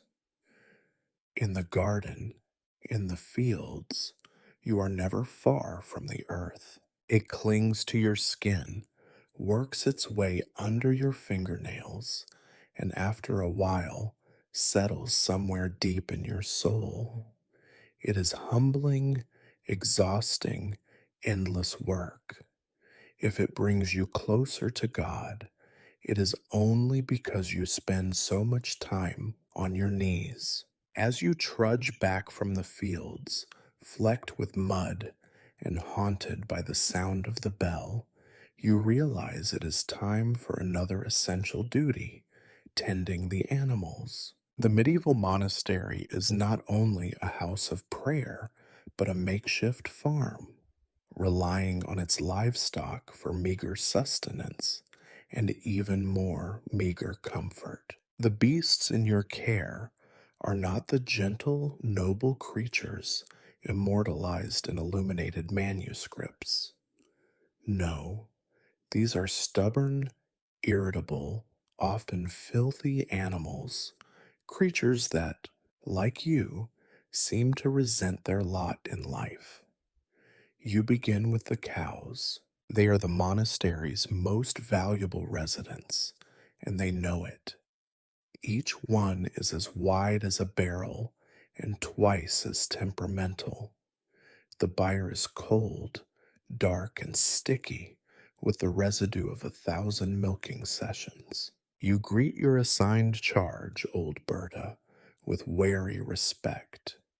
She regards you with the flat, unimpressed stare of someone who has seen too many monks come and go. You approach, bucket in hand, and attempt to sit on the wobbly stool that has threatened the tailbones of generations. Milking is less an art than an endurance test. The cow's flank is damp and cold, her tail flicking at your face whenever she senses your attention waver. Your hands are stiff with cold, and every pull is answered by a mournful, grudging squirt into the pail. If you are lucky, the milk will be thin and vaguely sweet. If you are not, the cow will kick, and you will wear your morning's work down the front of your robe. Next are the sheep. The monastery keeps a small flock for wool, milk, and the occasional stringy feast. The sheep are escape artists, capable of finding every gap in the fence and every weak spot in the wall. Chasing them is a community event, a sort of penitential relay that leaves everyone bruised and panting. Today, you must inspect them for burrs and thorns. This means wrestling with creatures that alternate between skittish panic and dull obstinacy. Their fleece is thick with mud and God knows what else, and every sheep seems to possess a secret reserve of spiteful energy just for you. Occasionally, you help with the shearing. The tools are old and dull, and the sheep do not appreciate your artistry. You try not to cut them or yourself, but accidents are common. You emerge covered in wool, sweat, and regret, and the sheep look somehow even more miserable than before. The chickens, meanwhile, are the monastery's smallest and noisiest inhabitants. Their coop is a kingdom of chaos, feathers floating in the air like snow. Collecting eggs is a trial. The birds peck and flap at your hands, and you must reach beneath them, hoping for the smooth comfort of an egg and not the squelch of something less pleasant. Sometimes the eggs are fresh, sometimes they are not, and you learn very quickly to judge the difference by smell alone. Feeding the animals is its own ordeal. The food is as uninspiring as your own, grain mixed with vegetable scraps, roots, and occasionally a treat of stale bread. You haul buckets across the yard, scattering feed and trying not to slip on the ever present combination of mud and manure. The pigs, if the monastery keeps any, are the worst. Clever, greedy, and always hungry, they will snort and shove for every scrap. You try not to meet their eyes, for fear of what you might see reflected there. There are always minor crises. A goat breaks loose and eats a few precious pages from a novice's psalter. A duck, brought in as a gift and regretted ever since, manages to wedge itself behind the water barrel. Someone discovers that the cat, kept nominally for mice but mostly for company, has given birth to a new litter in the hay. Each event means more work for you, more opportunities for chaos to blossom in what is supposed to be a house of order. Worse than the chaos is the ever present threat of illness. Livestock fall sick with alarming frequency. A cough in the byre, a limp in the sheep, a featherless patch on a hen. Each is a harbinger of disaster. The monastery's remedies are as primitive as its architecture: herbal salves that smell like swamp water, infusions of garlic and onion, prayers mumbled over the afflicted animal as if to scare away the spirits. Sometimes they recover, sometimes not. When they do not, you dig a grave behind the garden wall and hope the rest of the flock survives the winter. No part of animal care is free from danger. You risk kicks, bites, horn thrusts, and most insidiously, the slow spread of unseen pests: lice, fleas, and worst of all, rats. The rats are everywhere, lurking in the shadows, their red eyes glinting in the torchlight. You set traps, scatter ashes, and pray for the day when the cats decide to take their vocation more seriously. Still, as you clean the stalls, mend the fences, and scoop manure into the growing pile behind the barn, you sometimes wonder if your suffering is worse than that of the animals themselves. You both live by the bell, eat what you are given, endure the cold and the wet, and the endless repetition. Perhaps, you muse, the only real difference is that you must pray for your soul, while they need only worry about the next meal. When the work is done, if it is ever truly done, you pause to survey your efforts.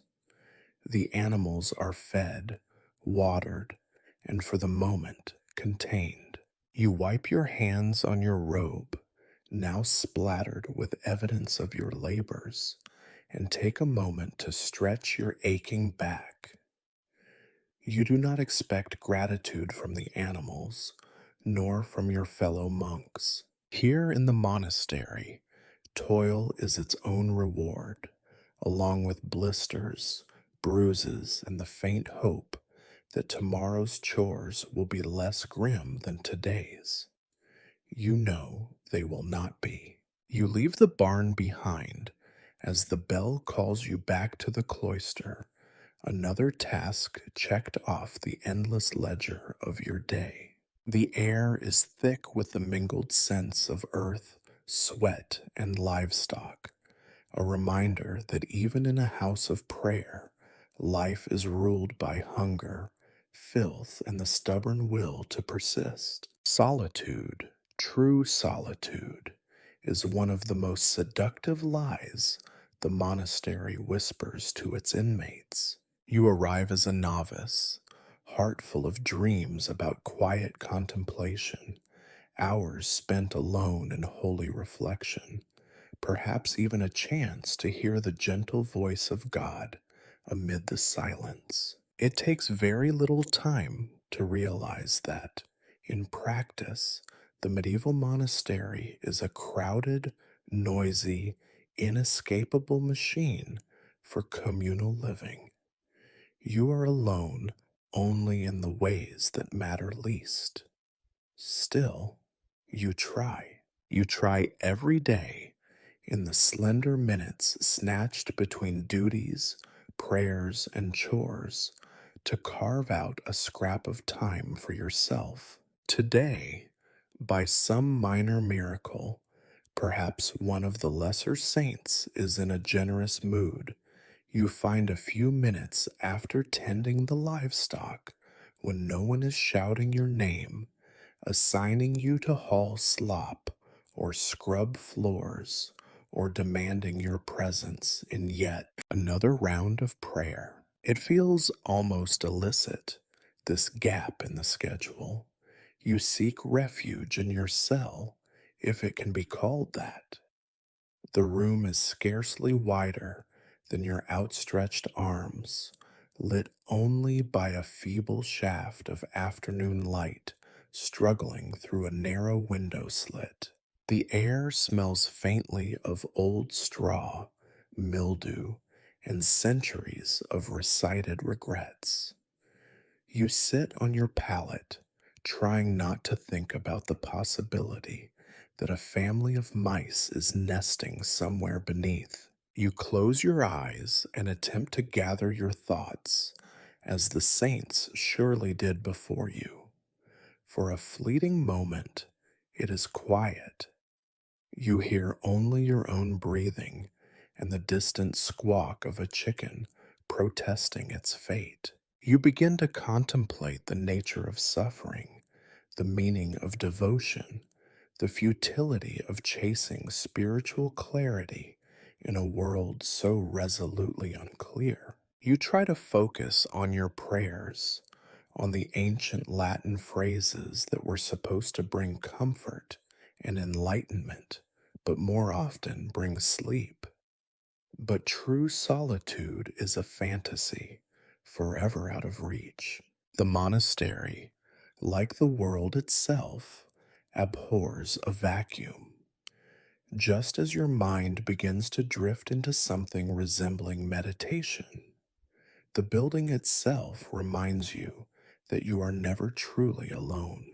The walls, far from being solid, act as a kind of echo chamber, carrying every cough, sneeze, and whispered confession from the next cell. You hear Brother Bernard complaining about his aching knees, Brother Paul's stomach rumbling with a hunger that matches your own, the faint, wet rasp of Brother Matthias's endless cough. Then there are the interruptions, always the interruptions. A novice, desperate for a needle and thread, pokes his head in and, finding you, mumbles an apology before retreating.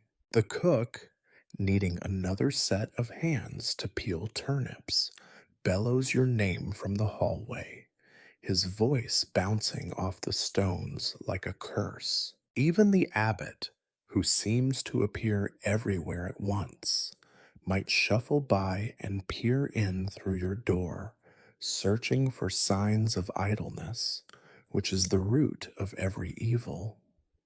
If, by some miracle, no human needs you, nature itself conspires to disturb you. A draft slithers through the cracks, raising goosebumps on your arms. A spider repels from the ceiling, landing on your sleeve with a precision you find unsettling. Somewhere in the wall, a rat resumes its tireless campaign against the stone, its claws scratching a pattern more persistent than any monastic chant. So your solitude is always incomplete, an interruption waiting to happen, a moment perpetually on the brink of ending. Even your own mind rebels. The silence, rather than offering clarity, brings a procession of memories, regrets, and worries.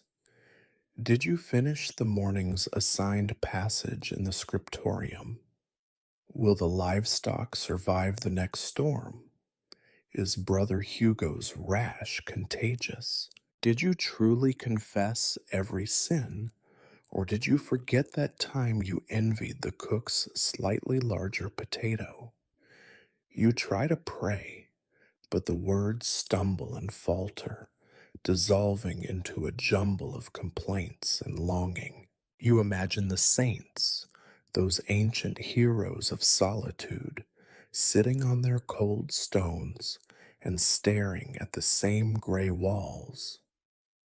Did they find enlightenment or simply madness? You attempt to read from your battered prayer book, but the letters blur and wander across the page. You find yourself trading the margins, running your finger over the wax drips and grease stains, inventing secret symbols and daydreaming about lost worlds. The temptation to sleep is overwhelming, and sometimes you doze, only to be jerked awake by a crash in the corridor or the insistent bell. On rare occasions, solitude finds you not in your cell, but in the garden, late in the evening, when the shadows lengthen and the others are occupied with their own exhaustion. You wander among the rows of tired cabbages and defiant weeds, breathing in the sharp scent of earth and listening to the distant song of a blackbird. For a few precious minutes, you almost remember who you were before you came here and who you might have become elsewhere. But the bell tolls, always the bell, dragging you back from your brief escape. Someone calls your name. Another duty awaits, a floor to scrub, a prayer to mumble, a sheep to chase. Your moment of solitude dissolves, as insubstantial as mist. In the end, you come to accept that solitude is not a place, but a fleeting trick of the mind, a private space you carry, if you are lucky, for a minute here or a breath there. The monastery demands your presence, your labor, your voice, and your soul. You belong to the community, whether you wish to or not. You rise, dust the straw from your robe, and return to the world of duties, noise, and endless interruption. Perhaps tomorrow you will steal another minute for yourself, but you know that even then you will never truly be alone, not in this life, and probably not in the next. In the monastery, sickness is not a question of if, but of when and how bad. The cold, the damp, the endless labor, the barely edible food, all these are the patient, unyielding architects of your suffering. Medieval monks are, by necessity, amateur doctors, herbalists, and undertakers. Here, medicine is a ritual as much as a science, one that never quite works, but must be performed anyway. You begin to just each day with a private survey of your body, cataloging the latest complaints. Today, your fingers are swollen and red from the cold. Your knees creak like the refectory door. Your throat is raw from singing endless prayers in a chill so constant it feels personal. A few scabs have opened up on your hands from yesterday's turnip peeling, and the ever present rash from your damp robe has returned to claim new territory. You sigh. These are not exceptional ailments, they are the baseline. Sometimes you hope that minor discomfort will resolve itself. It rarely does. Sooner or later, you are forced to join the queue outside the infirmary. The word infirmary conjures images of mercy and warmth. The reality is a bare room with one rickety bed, a few battered stools, and a table covered in old stains, broken pottery, and bundles of dubious smelling herbs. A single anxious candle flickers on a shelf, its light as feeble as your hopes. Brother Lucas, the monastery's medicus, is not a doctor by training, but by default. He can read a little Latin, knows a dozen saints' relics, and has an encyclopedic memory for symptoms and folk remedies. His toolkit is simple: a knife for lancing boils, a wooden spoon for feeding, and a collection of jars, each containing something more revolting than the last. His manner is gruff, his humor darker than midnight. Your first consultation is typically brief. He asks what ails you, but you both know the answer: everything. He glances at your hands, nods knowingly, and selects a salve made from animal fat, rosemary, and the remnants of last year's garlic. It smells like defeat. You smear it on, feeling only the faintest tingle and a renewed awareness of your own misery. Colds and coughs are handled with infusions, strong teas brewed from whatever grew in the garden and survived the goats, yarrow for fevers, mint for headaches, sage for infections. The flavor is always the same: bitter, earthy, and faintly reminiscent of compost. Sometimes Brother Lucas adds honey, if any remains after the abbot's breakfast. Usually, he does not. For digestive woes, which is to say for most days, the remedy is worse than the affliction. You are given a thick, tar like mixture of dried plums, boiled onions, and rainwater. The result is explosive and immediate, forcing you to spend the rest of the day sprinting between your duties and the latrine, a structure whose own health is questionable at best. Serious cases are met with more drastic measures. If a brother spikes a high fever, he is bled with a rusty lancet. You have seen the procedure and can confirm that nothing drains hope quite so quickly as watching blood drip into a bowl, accompanied by fervent muttering and the promise that the humors will balance. Sometimes leeches are involved. No one likes the leeches, not even Brother Lucas. Injuries are common. The garden is full of sharp tools and sharper stones. The animals bite, kick, and gore with biblical enthusiasm. You clean wounds with stale wine or strong vinegar, both of which burn with holy fire and the promise of survival. If the cut is deep, it is stitched with catgut and a prayer. If it festers, it is left open, poulticed with herbs, and, if luck is not with you, ignored until the patient either heals or is quietly buried in the north field. There are always worse tales, whispered after Compline, when the candles burn low. Stories of the plague in distant cities, of boils and black tongues, of entire monasteries emptied by invisible devils.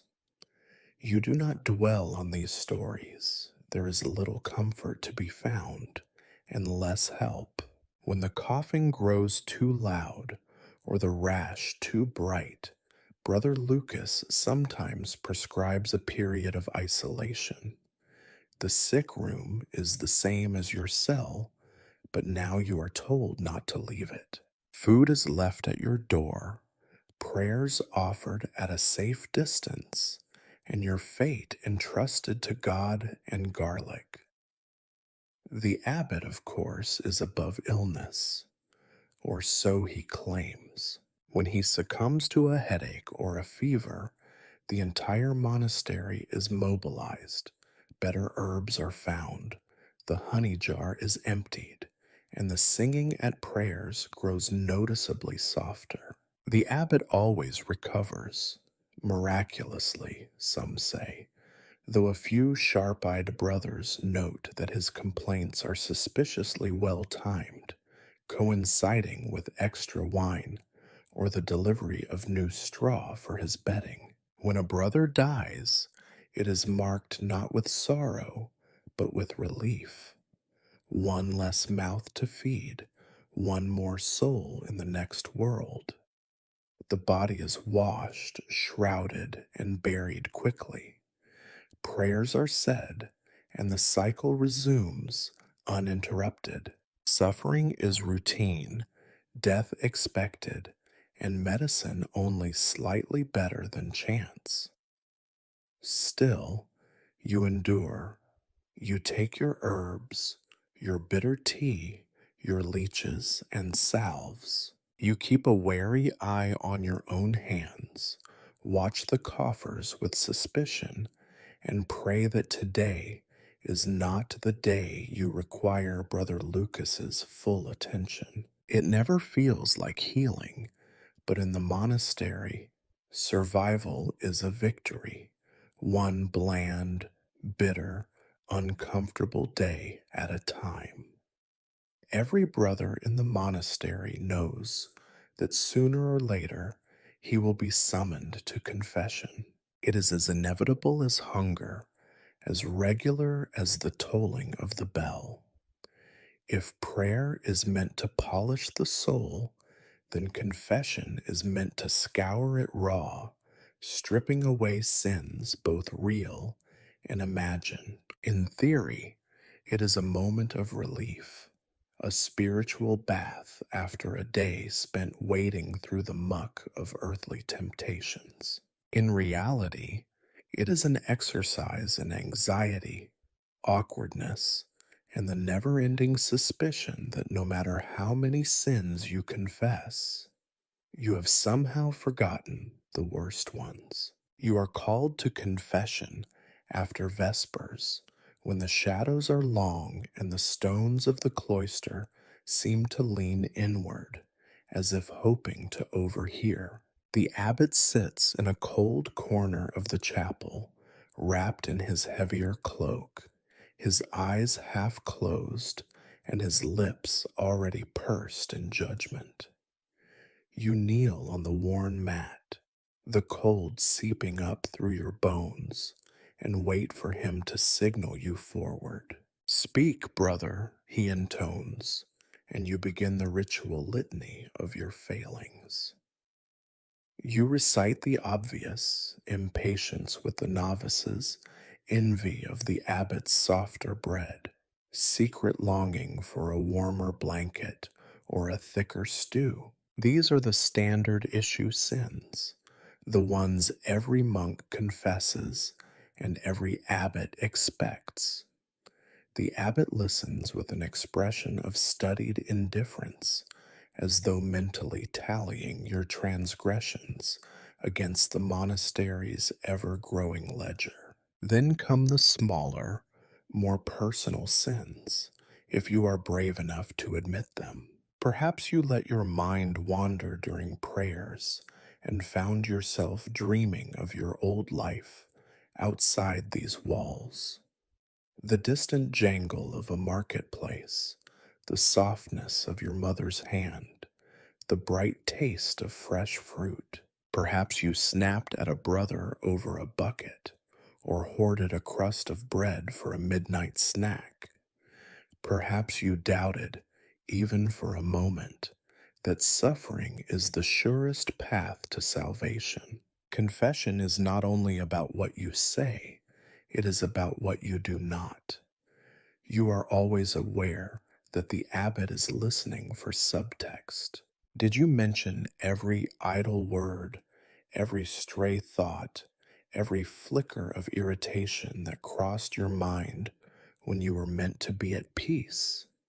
The abbot seems to sense your omissions. His questions are soft but probing. Did you truly forgive Brother Thomas for stepping on your robe? Did you harbor pride when your script was praised last week?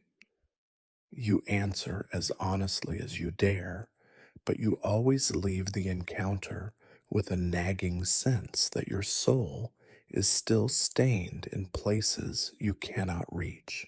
For your sins, real, imagined, or invented on the spot, you are assigned penance. Sometimes it is a round of extra prayers, whispered in the dim corner of the chapel long after the others have gone to bed. Sometimes it is physical, fasting for a day, scrubbing the refectory floor with icy water, or hauling stones from one end of the garden to the other, only to return them the next day. The abbot is creative in his assignments. You suspect he believes hard labor is the most reliable route to heaven. The penance is performed in silence under the abbot's watchful eye, or, more often, alone in the half light of early morning or late night.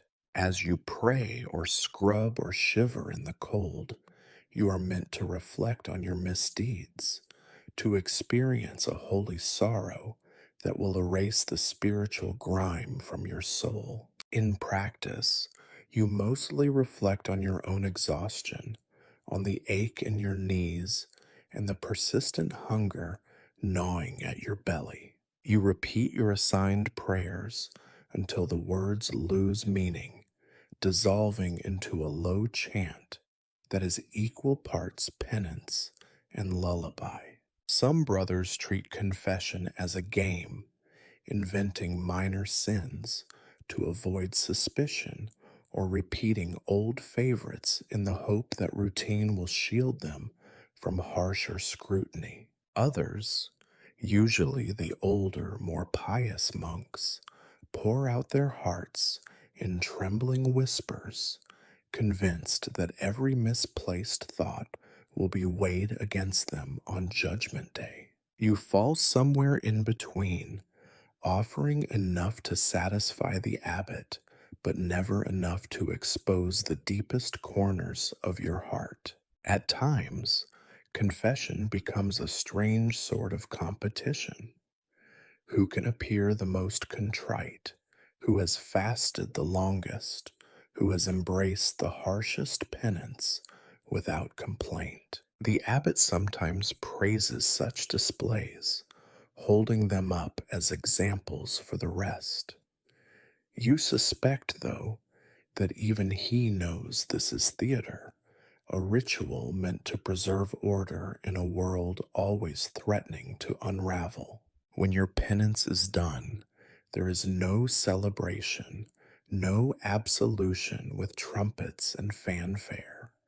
There is only a quiet, conditional forgiveness, a nod from the abbot, and the familiar ache of unfinished business. You rise from your knees, your joints stiff, and your heart uncertain, and return to the rhythm of the day.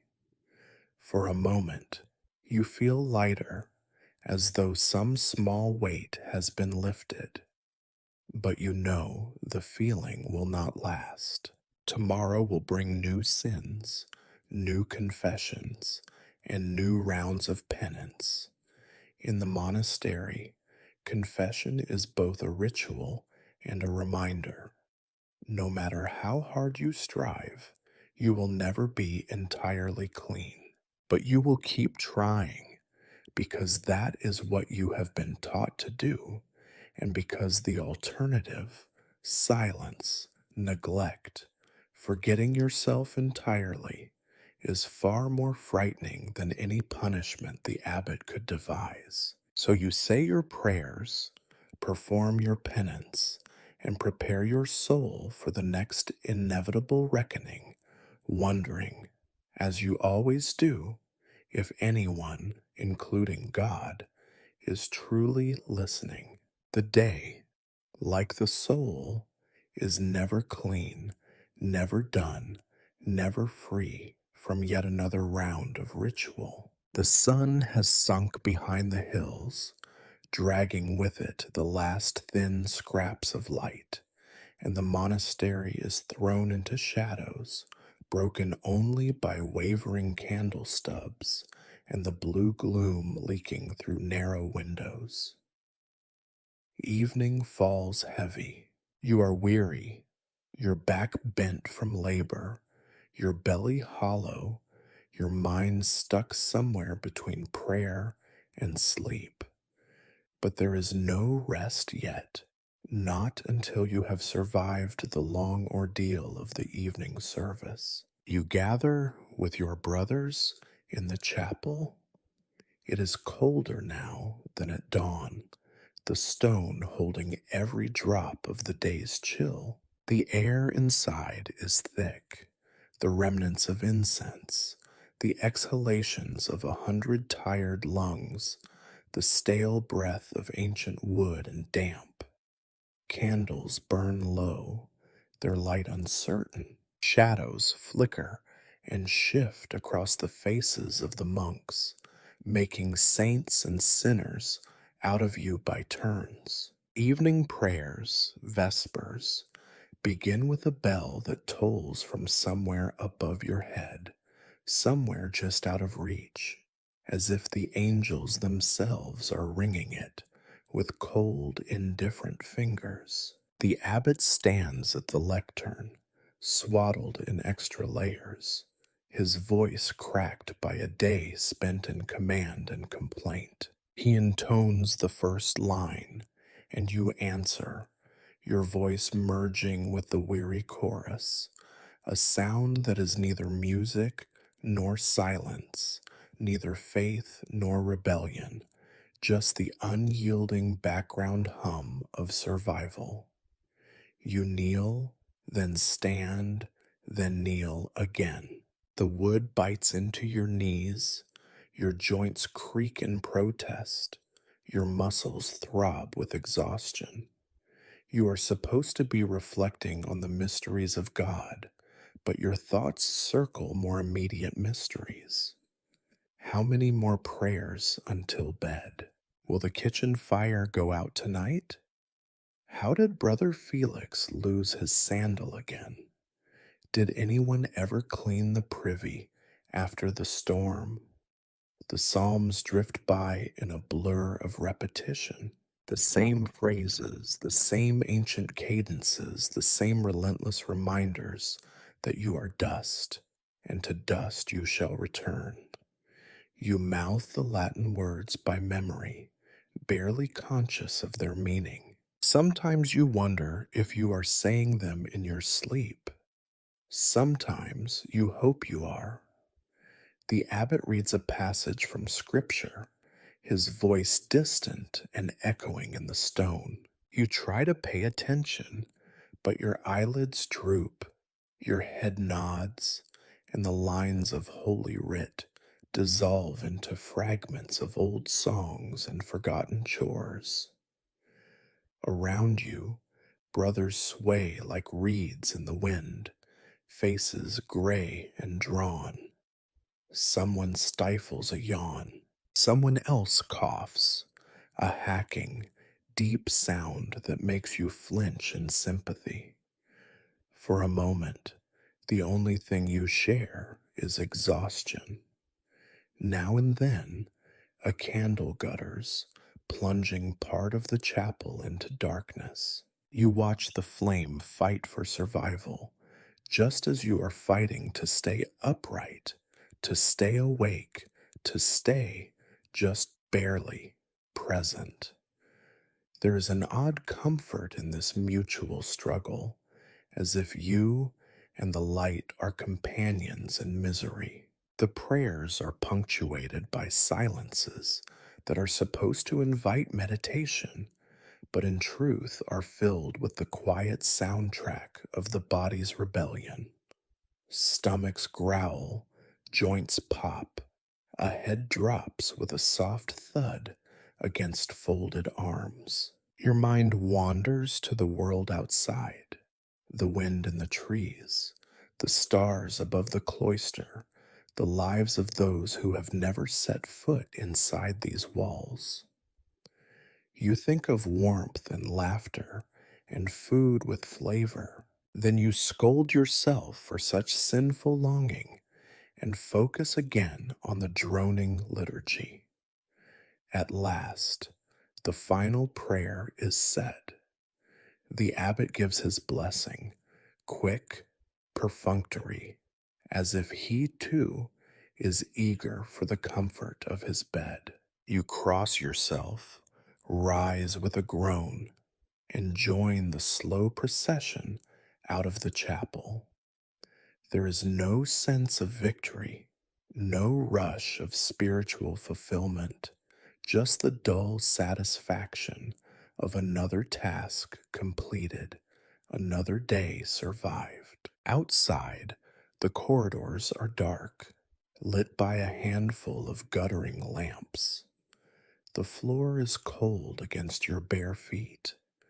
The air smells of tallow and fatigue. You make your way back toward the dormitory, moving in a line of stooped figures, each lost in his own thoughts, each carrying the unique, unspoken burdens of the day. In the dim light, you catch a glimpse of your own face, reflected in a pane of old glass. Hollow-eyed, gaunt, the beginnings of a beard tracing the line of your jaw. You hardly recognize yourself. Was there ever a time when you were young, hopeful, unbent by the weight of routine and repentance? You search for a memory, but it slips away like warmth from a dying candle. The exhaustion is complete, not only of the body, but of the spirit. You feel emptied, scraped raw by prayer and penance and the endless repetition of labor. There is nothing left but the promise of a brief rest before it all begins again. You pause at the entrance to the dormitory, taking in the quiet shuffle of brothers finding their pallets, the soft clatter of wooden clogs against stone, the sighs and muted prayers whispered into darkness. For a moment, you allow yourself to hope that sleep will come quickly, that dreams, if they arrive, will be kinder than reality.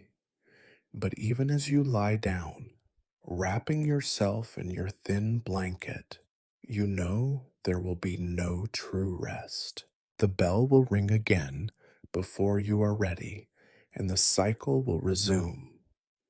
In the monastery, exhaustion is a constant, as steady as the turning of the seasons, and as inescapable as your shadow. So you close your eyes, Surrender to the heavy silence and wait for another day to begin, another day of prayers, labor, penance, and the peculiar, unending weariness that is the truest mark of your devotion. As the echoes of the final blessing fade and the last faint candle is pinched out in the chapel, you and your brothers shuffle like a procession of ghosts toward the refectory. It is the third time today you have entered this room, and somehow it seems smaller, darker, and colder with each visit. The benches are colder, the stones harder, and the smell, an indefinable blend of smoke, cabbage, and old sweat, lingers, as stubborn as original sin. The evening meal is the most modest of the day, and that is saying something. The rules of your order, decreed by men who clearly never had to follow them, call for restraint, humility, and above all, detachment from worldly pleasure. The cook has interpreted these commandments with holy zeal. You file to your seat in the same silence as always, the hush broken only by the scraping of benches and the muffled coughs of your brothers. You bow your head for a brief prayer, which at this point feels less like thanksgiving and more like an apology. Tonight, dinner is a masterpiece of asceticism. A crust of bread, so thin and tough you could mistake it for roof tile, accompanied by a ladle of watery gruel. The gruel is a slurry of lentils and barley, gray and lumpy, with the consistency of regret and the taste to match. Floating in it are the ghosts of vegetables, a sliver of onion, perhaps, or a shred of wilted greens. You search for flavor and find none.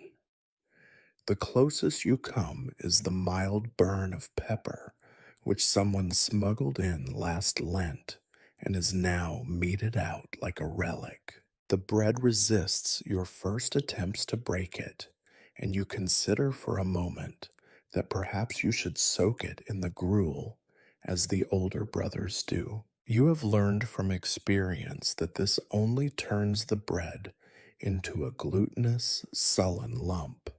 But your jaw aches too much to care. You dunk it, scoop up a spoonful, and chew slowly, determinedly. The flavor is faintly sour, with notes of mold and age, but it is food, or at least something like it. Around you, the refectory is a study in endurance. Brothers eat without speaking, eyes cast down, each one lost in his own private world of fatigue, hunger, and silent calculation.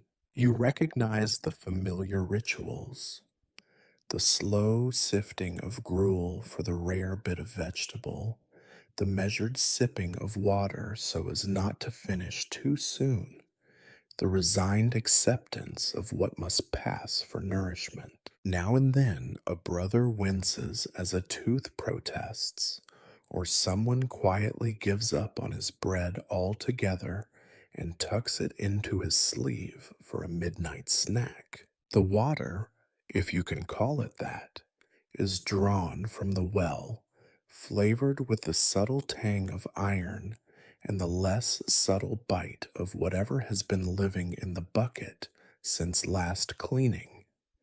You drink it anyway, your thirst unbothered by details. Sometimes, on rare and blessed evenings, a scrap of cheese or a pickled beet appears, a gift from a generous villager or a lucky harvest. These nights, the refectory buzzes with the faintest hum of hope. But tonight there are no such miracles, just the bare minimum required to stave off starvation and, perhaps maintain the appearance of spiritual discipline. You glance at the abbot's table, where the portions are slightly larger and the bread a bit fresher. You do not begrudge him. Hierarchy is a law of both God and nature, and besides, the abbot has his own crosses to bear, namely, you and your endlessly ailing brothers. Still, you wonder if the saints ever wished for more, or if they simply developed better teeth. After the meal, there is a brief reading from the Rule or a saint's life, usually an exhortation to humility or patience, delivered by a brother so tired he can barely keep his eyes open. You try to listen, but your mind drifts, as it always does, to forbidden things. Warm soup, soft bread, the taste of apples, the sharpness of salt. You catch yourself and return to the reading, repeating the last sentence to yourself until it drowns out the grumbling of your stomach. When the reading is over, there is another short prayer, and then the benches scrape back once more. The meal is done. The room empties quickly, brothers vanishing into the gloom like shadows at sunrise. You linger a moment, staring at your bowl, as if hoping that by some act of faith it might refill itself. It does not. You rise, joints stiff, and follow the others out into the corridor.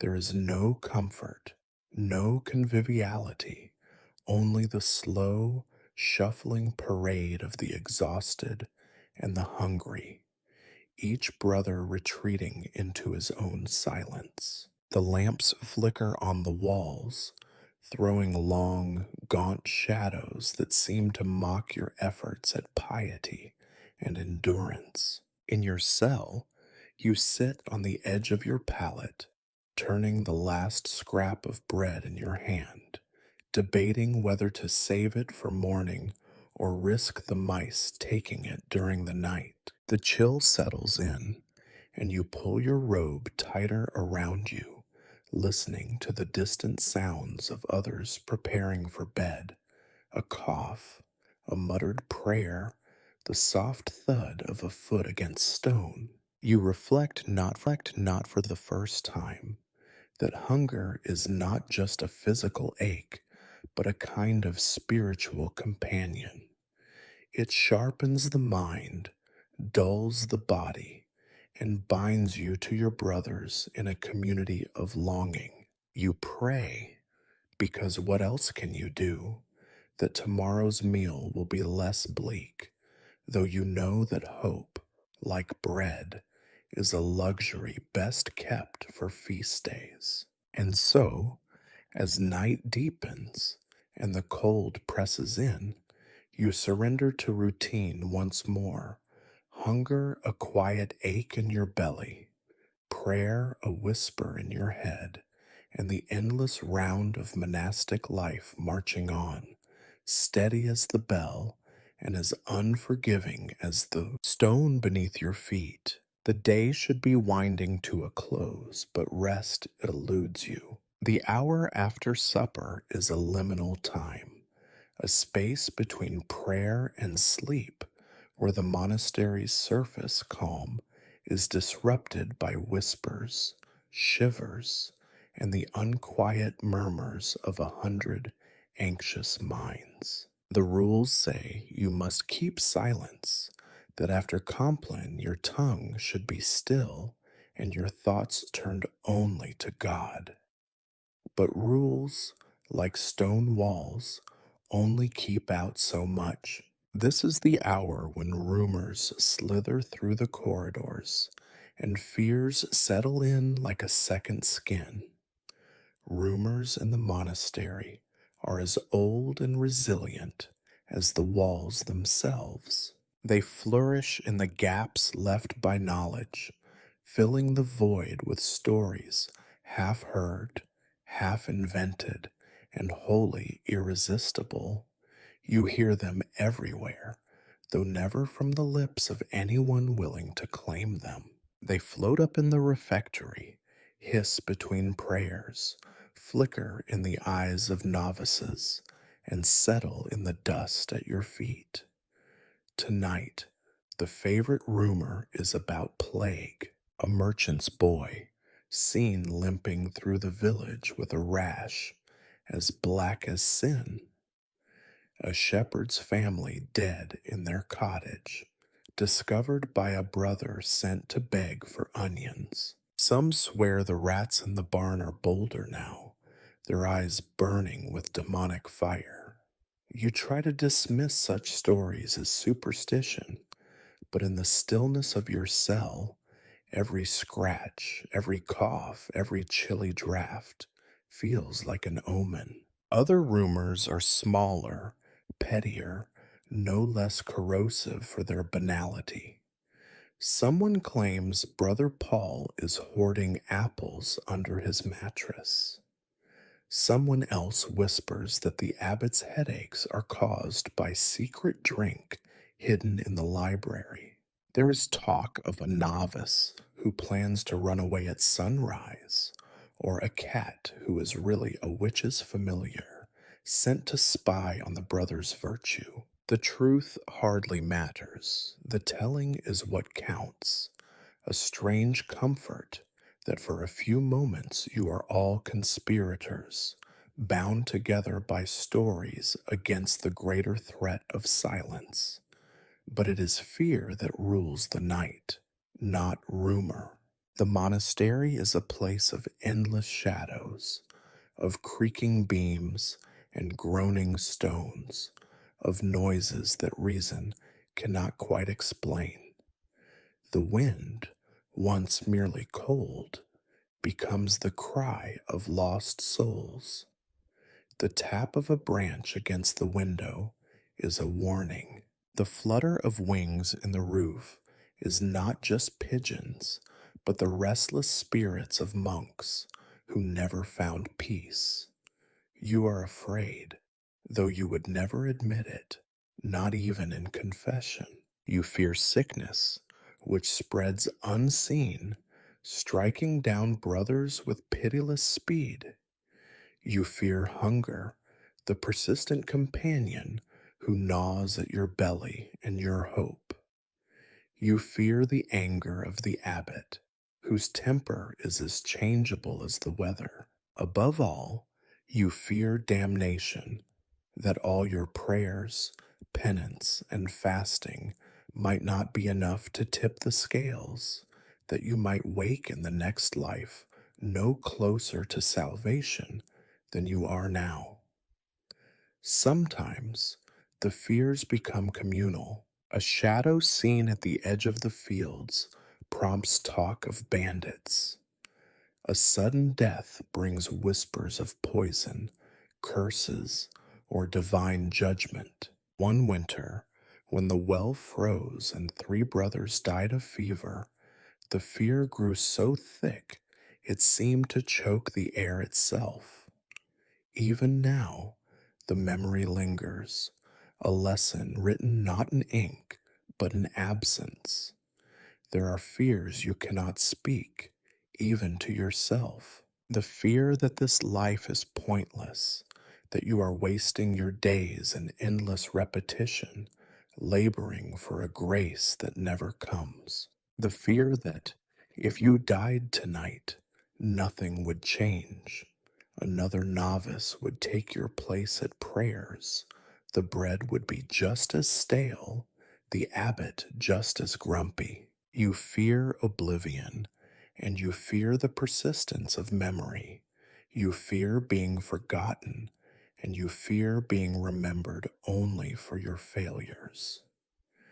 These thoughts chase each other in your mind as you lie on your pallet, listening to the night. The wind moans in the cloister. Someone coughs. Far off, you hear a dog bark. Whether living or spectral, you cannot say. Your imagination, fueled by hunger and exhaustion, conjures all manner of phantoms. A shadowy figure in the garden, the glint of eyes beneath your bed, the whisper of voices behind the walls. The rules prescribe prayer as an antidote to fear. You try, you mumble familiar phrases, recite psalms until the words lose meaning. You clutch your rosary, letting the worn beads slip through your fingers like lost chances. Sometimes it helps, if only for a moment. More often, the prayers merely reveal how thin the boundary is between faith and fear, between hope and despair.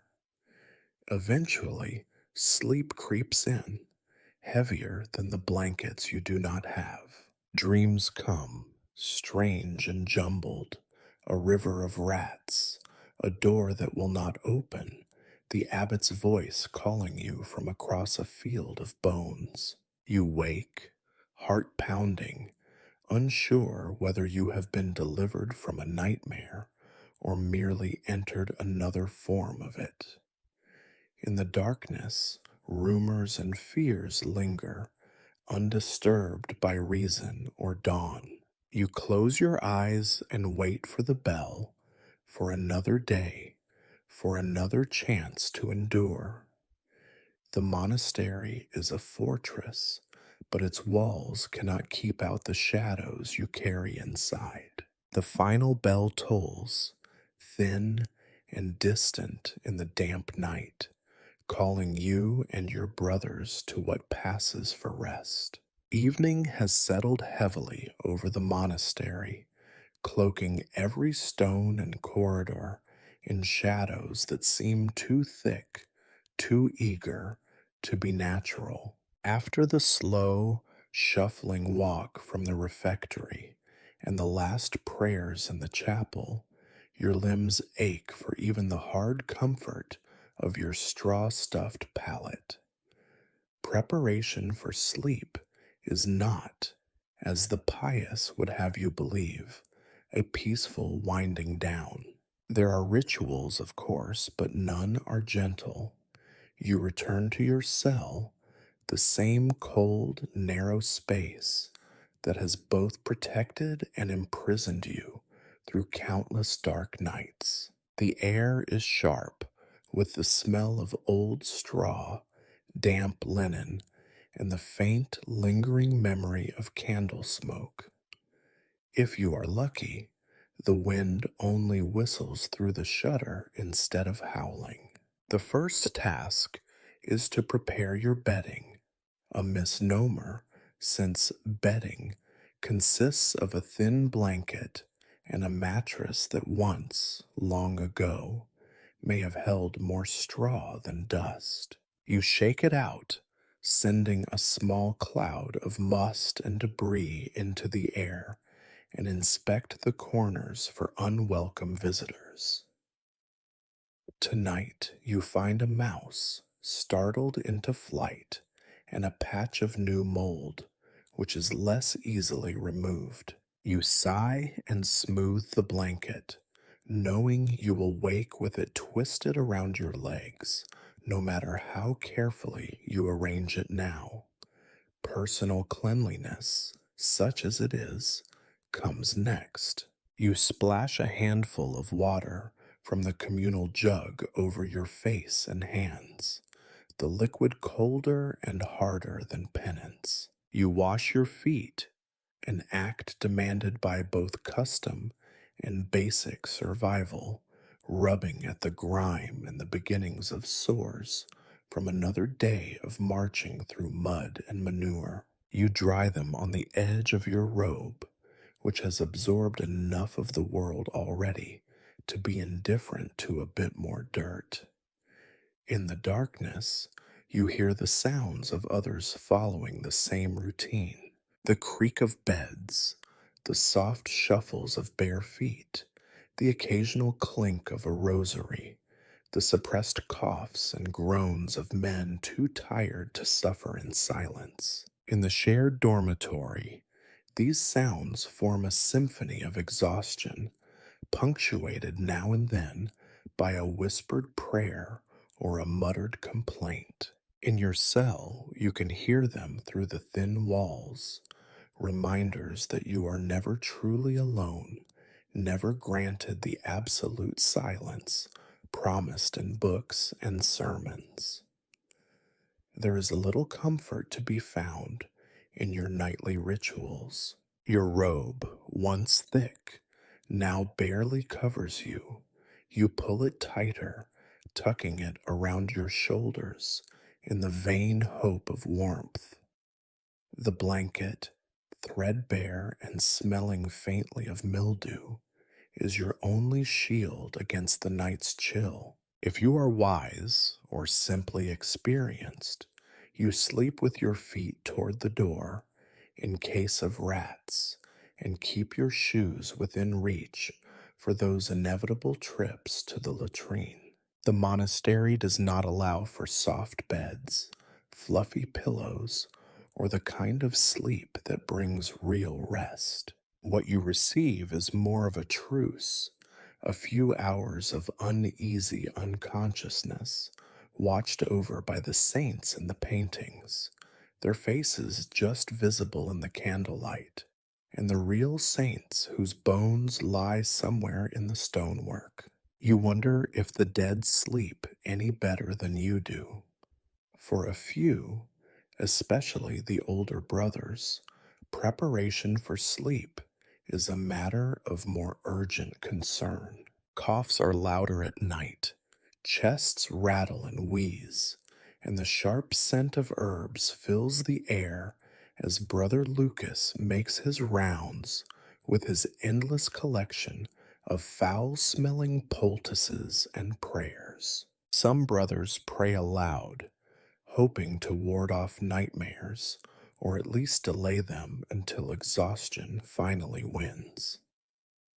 Tonight, as you lie down, you try to settle your mind.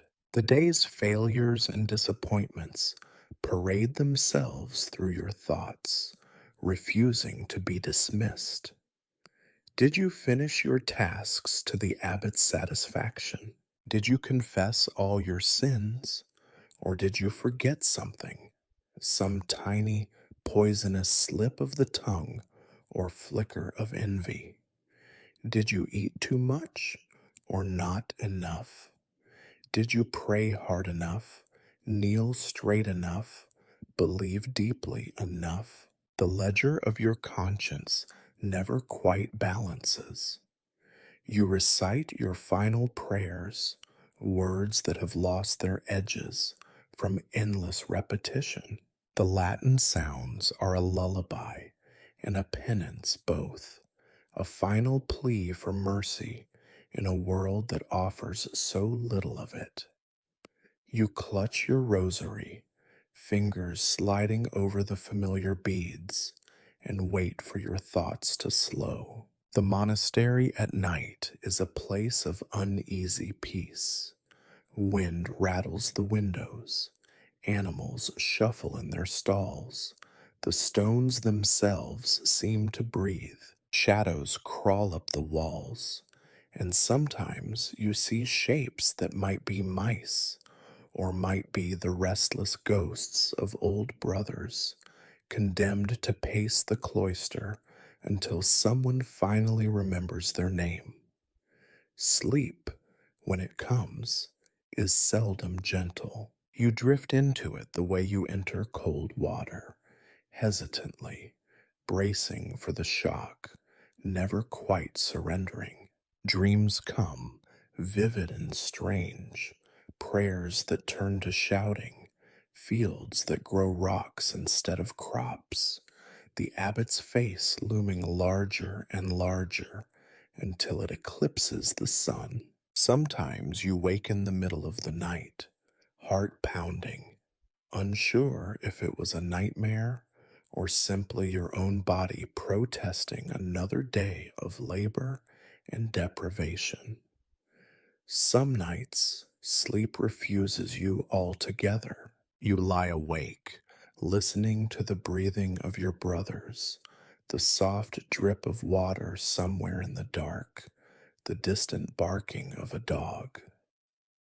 Your mind spins circles around old regrets and new worries. You try to pray but lose your place. You try to remember a time before the monastery, but your memory is as thin and faded as your blanket.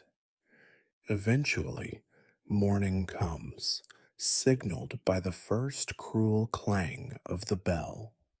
You rise, muscles stiff, mouth dry, mind already bracing for another day. Whatever dreams or hopes you had in the night dissolve like mist as you shake out your robe, splash cold water on your face, and prepare once more to join the endless cycle of prayers, work, and weary endurance. In the monastery, sleep is not a gift, but another discipline, something to be managed, endured, and never trusted. You close your eyes on the world, knowing you will open them to the same stones, the same faces, the same bell, and the same hunger as before. If sleep in the monastery is a discipline, insomnia is its punishment, one more secret penance in a life already thick with them. For all the day's exhaustion, the body does not always obey the bell's command to rest. You lie in the straw, tangled in your threadbare blanket, heart still thumping from dreams you do not remember, staring up at the ceiling as if its cracks might spell out an answer. The night in the monastery is not silent. It is alive with 1,000 noises that seem to grow louder as your hope for rest dwindles. Somewhere, a brother coughs, the sound ragged and endless, echoing through stone walls and thin wooden doors. Another moans in his sleep, prayer or nightmare, you cannot tell. Far off, water drips in a forgotten bucket, each splash marking another second awake. The straw beneath you shifts and crackles with every twitch, sending up small clouds of dust to irritate your nose and eyes. You turn, seeking a more comfortable position, but the mattress offers only new aches and angles. Your joints throb, your back burns, and your feet are cold no matter how you arrange your robe. The itch of old flea bites returns just as you start to drift. Sleep, here, is a negotiation with misery, and you are seldom the victor. If your mind were a friend, you might find some comfort in its company. Instead, it turns on you, replaying the events of the day in cruel detail. Every small mistake, every word spoken too harshly or not at all, is trotted out for examination. Did you truly confess every sin, or did you lie by omission? Did the abbot notice you dozing during prayers? Did your work in the garden fall short of the invisible standard? You fret over the brothers who cough, the animals who limp, the vegetables that wither, no matter how many prayers are whispered over them. Worse still are the memories, the sharp, clear images that pierce the fog of exhaustion. You see yourself as a child, running in the sun, a mother's hand smoothing your hair, the taste of fruit stolen from a neighbor's orchard. The contrast is unbearable, and you flinch away from it, returning to the safer monotony of your present discomfort. When sleep does finally find you, it comes in fragments, shallow, restless, riddled with night terrors. Your dreams are rarely gentle. Sometimes you find yourself kneeling in a chapel that grows colder and darker with every prayer. The walls close in, the candles sputter, and the abbot's voice becomes the tolling of a great hollow bell. You wake with a gasp, heart pounding, mouth dry, clutching your rosary as if it could banish the shadows crowding your cell.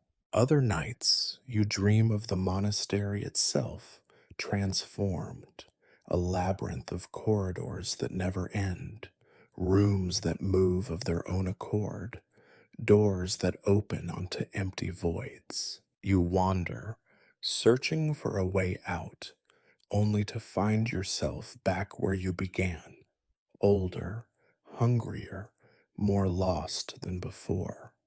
Sometimes the faces of your brothers appear in your dreams, hollow eyed and accusing, their mouths opening in soundless reproach. Worst of all are the dreams you do not remember, only the aftermath. Waking in the dark, sweat soaked, every muscle clenched, a scream caught in your throat. You stare into the blackness, unable to recall what frightened you, and so the terror lingers, unformed but unshakable. Some brothers talk in their sleep, their words slipping into the darkness like secrets they could never confess by day. You catch snatches of prayer, pleading, weeping. Once you hear a brother reciting the names of saints, as if calling for help. Another night, someone cries out, a single, sharp sound, then falls silent, leaving you listening for the return of breath. You try to pray, reciting psalms by memory, hoping to lull your mind into stillness. Sometimes it helps. More often, it simply passes the time, each repetition grinding the sharp edges off the fear until only a dull ache remains. The dormitory is filled with uneasy bodies, the restless shifting of blankets, the scraping of beds against stone, the soft hiss of wind through the cracks. In winter, the cold settles into your bones. In summer, the air is heavy and close, thick with the sourness of sweat and unwashed sheets. In every season, you wake as tired as you were when you lay down, your dreams fading to gray even as you reach for them. You wonder, in the worst moments, if anyone else is awake. You imagine your brothers staring at the ceiling in their own cells, counting the same cracks, haunted by the same doubts. You wonder if the saints ever had such nights, or if their faith was a blanket thick enough to keep the nightmares at bay. Eventually, the night wears thin, surrendering to the pale gray of morning. The bell will ring soon, summoning you back to the world of chores, prayers, and muted suffering. You rise, blinking in the cold, already bracing yourself for another cycle of exhaustion. You gather your things, splash your face with cold water, and force your body upright. Outside, the world is unchanged. The same damp stones, the same low sky, the same lingering fear that you will never find rest, not in this life, nor in the next. In the monastery, sleep is an act of faith, insomnia a second kind of prayer, and night terrors just another way the darkness finds its way in. Morning comes, as it always does, slow and gray, seeping through the narrow slit of your window. You lie on your straw mattress, feeling every ache and bruise, the bones in your back protesting the day's arrival as much as your mind. The bell rings. You rise. Routine takes over. The movement's automatic. You shake out your robe, splash your face with water that does nothing to wake you, and stumble through the motions of prayer, work, and worry. It is another day in the monastery, a life so relentlessly cyclical that the only true measure of time is the slow decay of your body and the incremental erosion of your will. You have prayed, you have worked, you have starved and sweated and shivered and repented. You have measured out your existence in thin crusts of bread, in the wax drippings of guttering candles, in the endless repetition of psalms. And yet, what has changed? What has improved? What has been redeemed, except perhaps your ability to endure? You think sometimes of the ideals that brought you here, or, more honestly, the pressures and disappointments that left you with nowhere else to go. The monastery is not the haven of peace and enlightenment that outsiders imagine. It is not a place where you discover the meaning of life or the secret workings of the divine. It is a factory of monotony, a forge for humility, a theater for silent suffering. Here, you are not special, you are not holy. You are, at best, a cog in a machine designed to grind out prayers and obedience in equal measure. You look at your brothers and see the same hollow eyed fatigue reflected in their faces. Some still cling to their faith, reciting prayers with desperate fervor. Others move through the days with the resignation of beasts, eyes glazed, spirits crushed. A few find small moments of comfort, a word whispered in the corridor, a hidden scrap of cheese, the rare kindness of a brother who shares his blanket on the coldest nights. But these are tiny sparks against the great darkness of routine. The abbot speaks often of salvation, of the promise that all this toil and deprivation has a purpose, a reward waiting just beyond the veil of this world.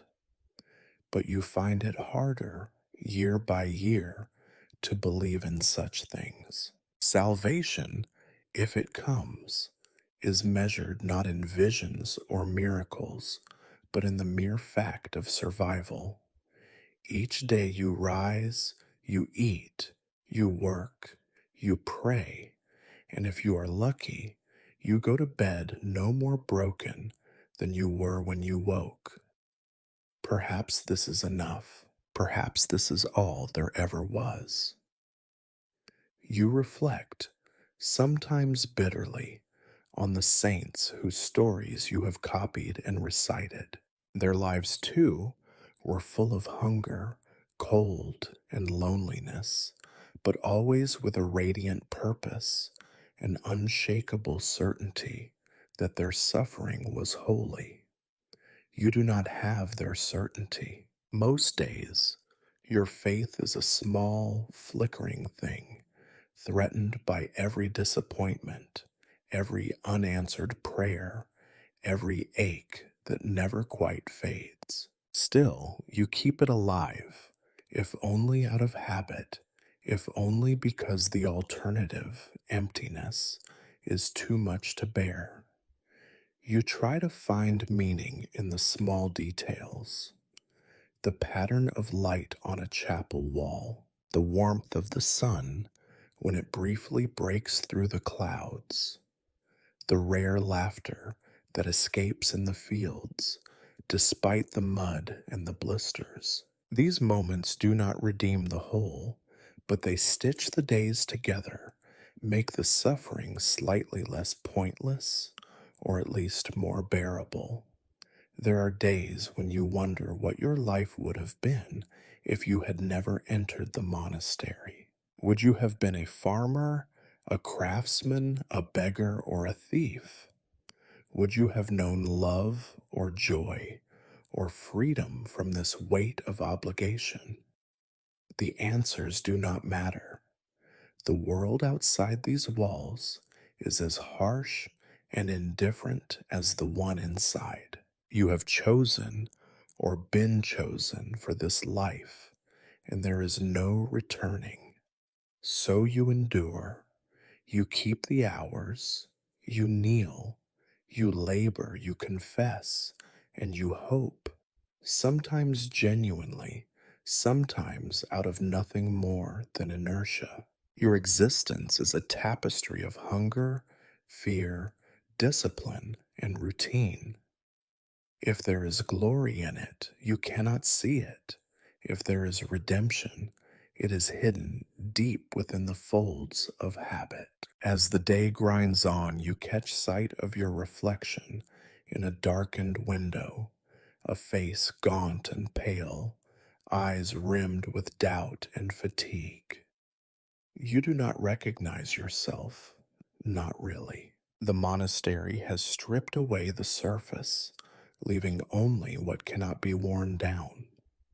You wonder for a moment if this is what the rule intended, not holiness, but humility through attrition.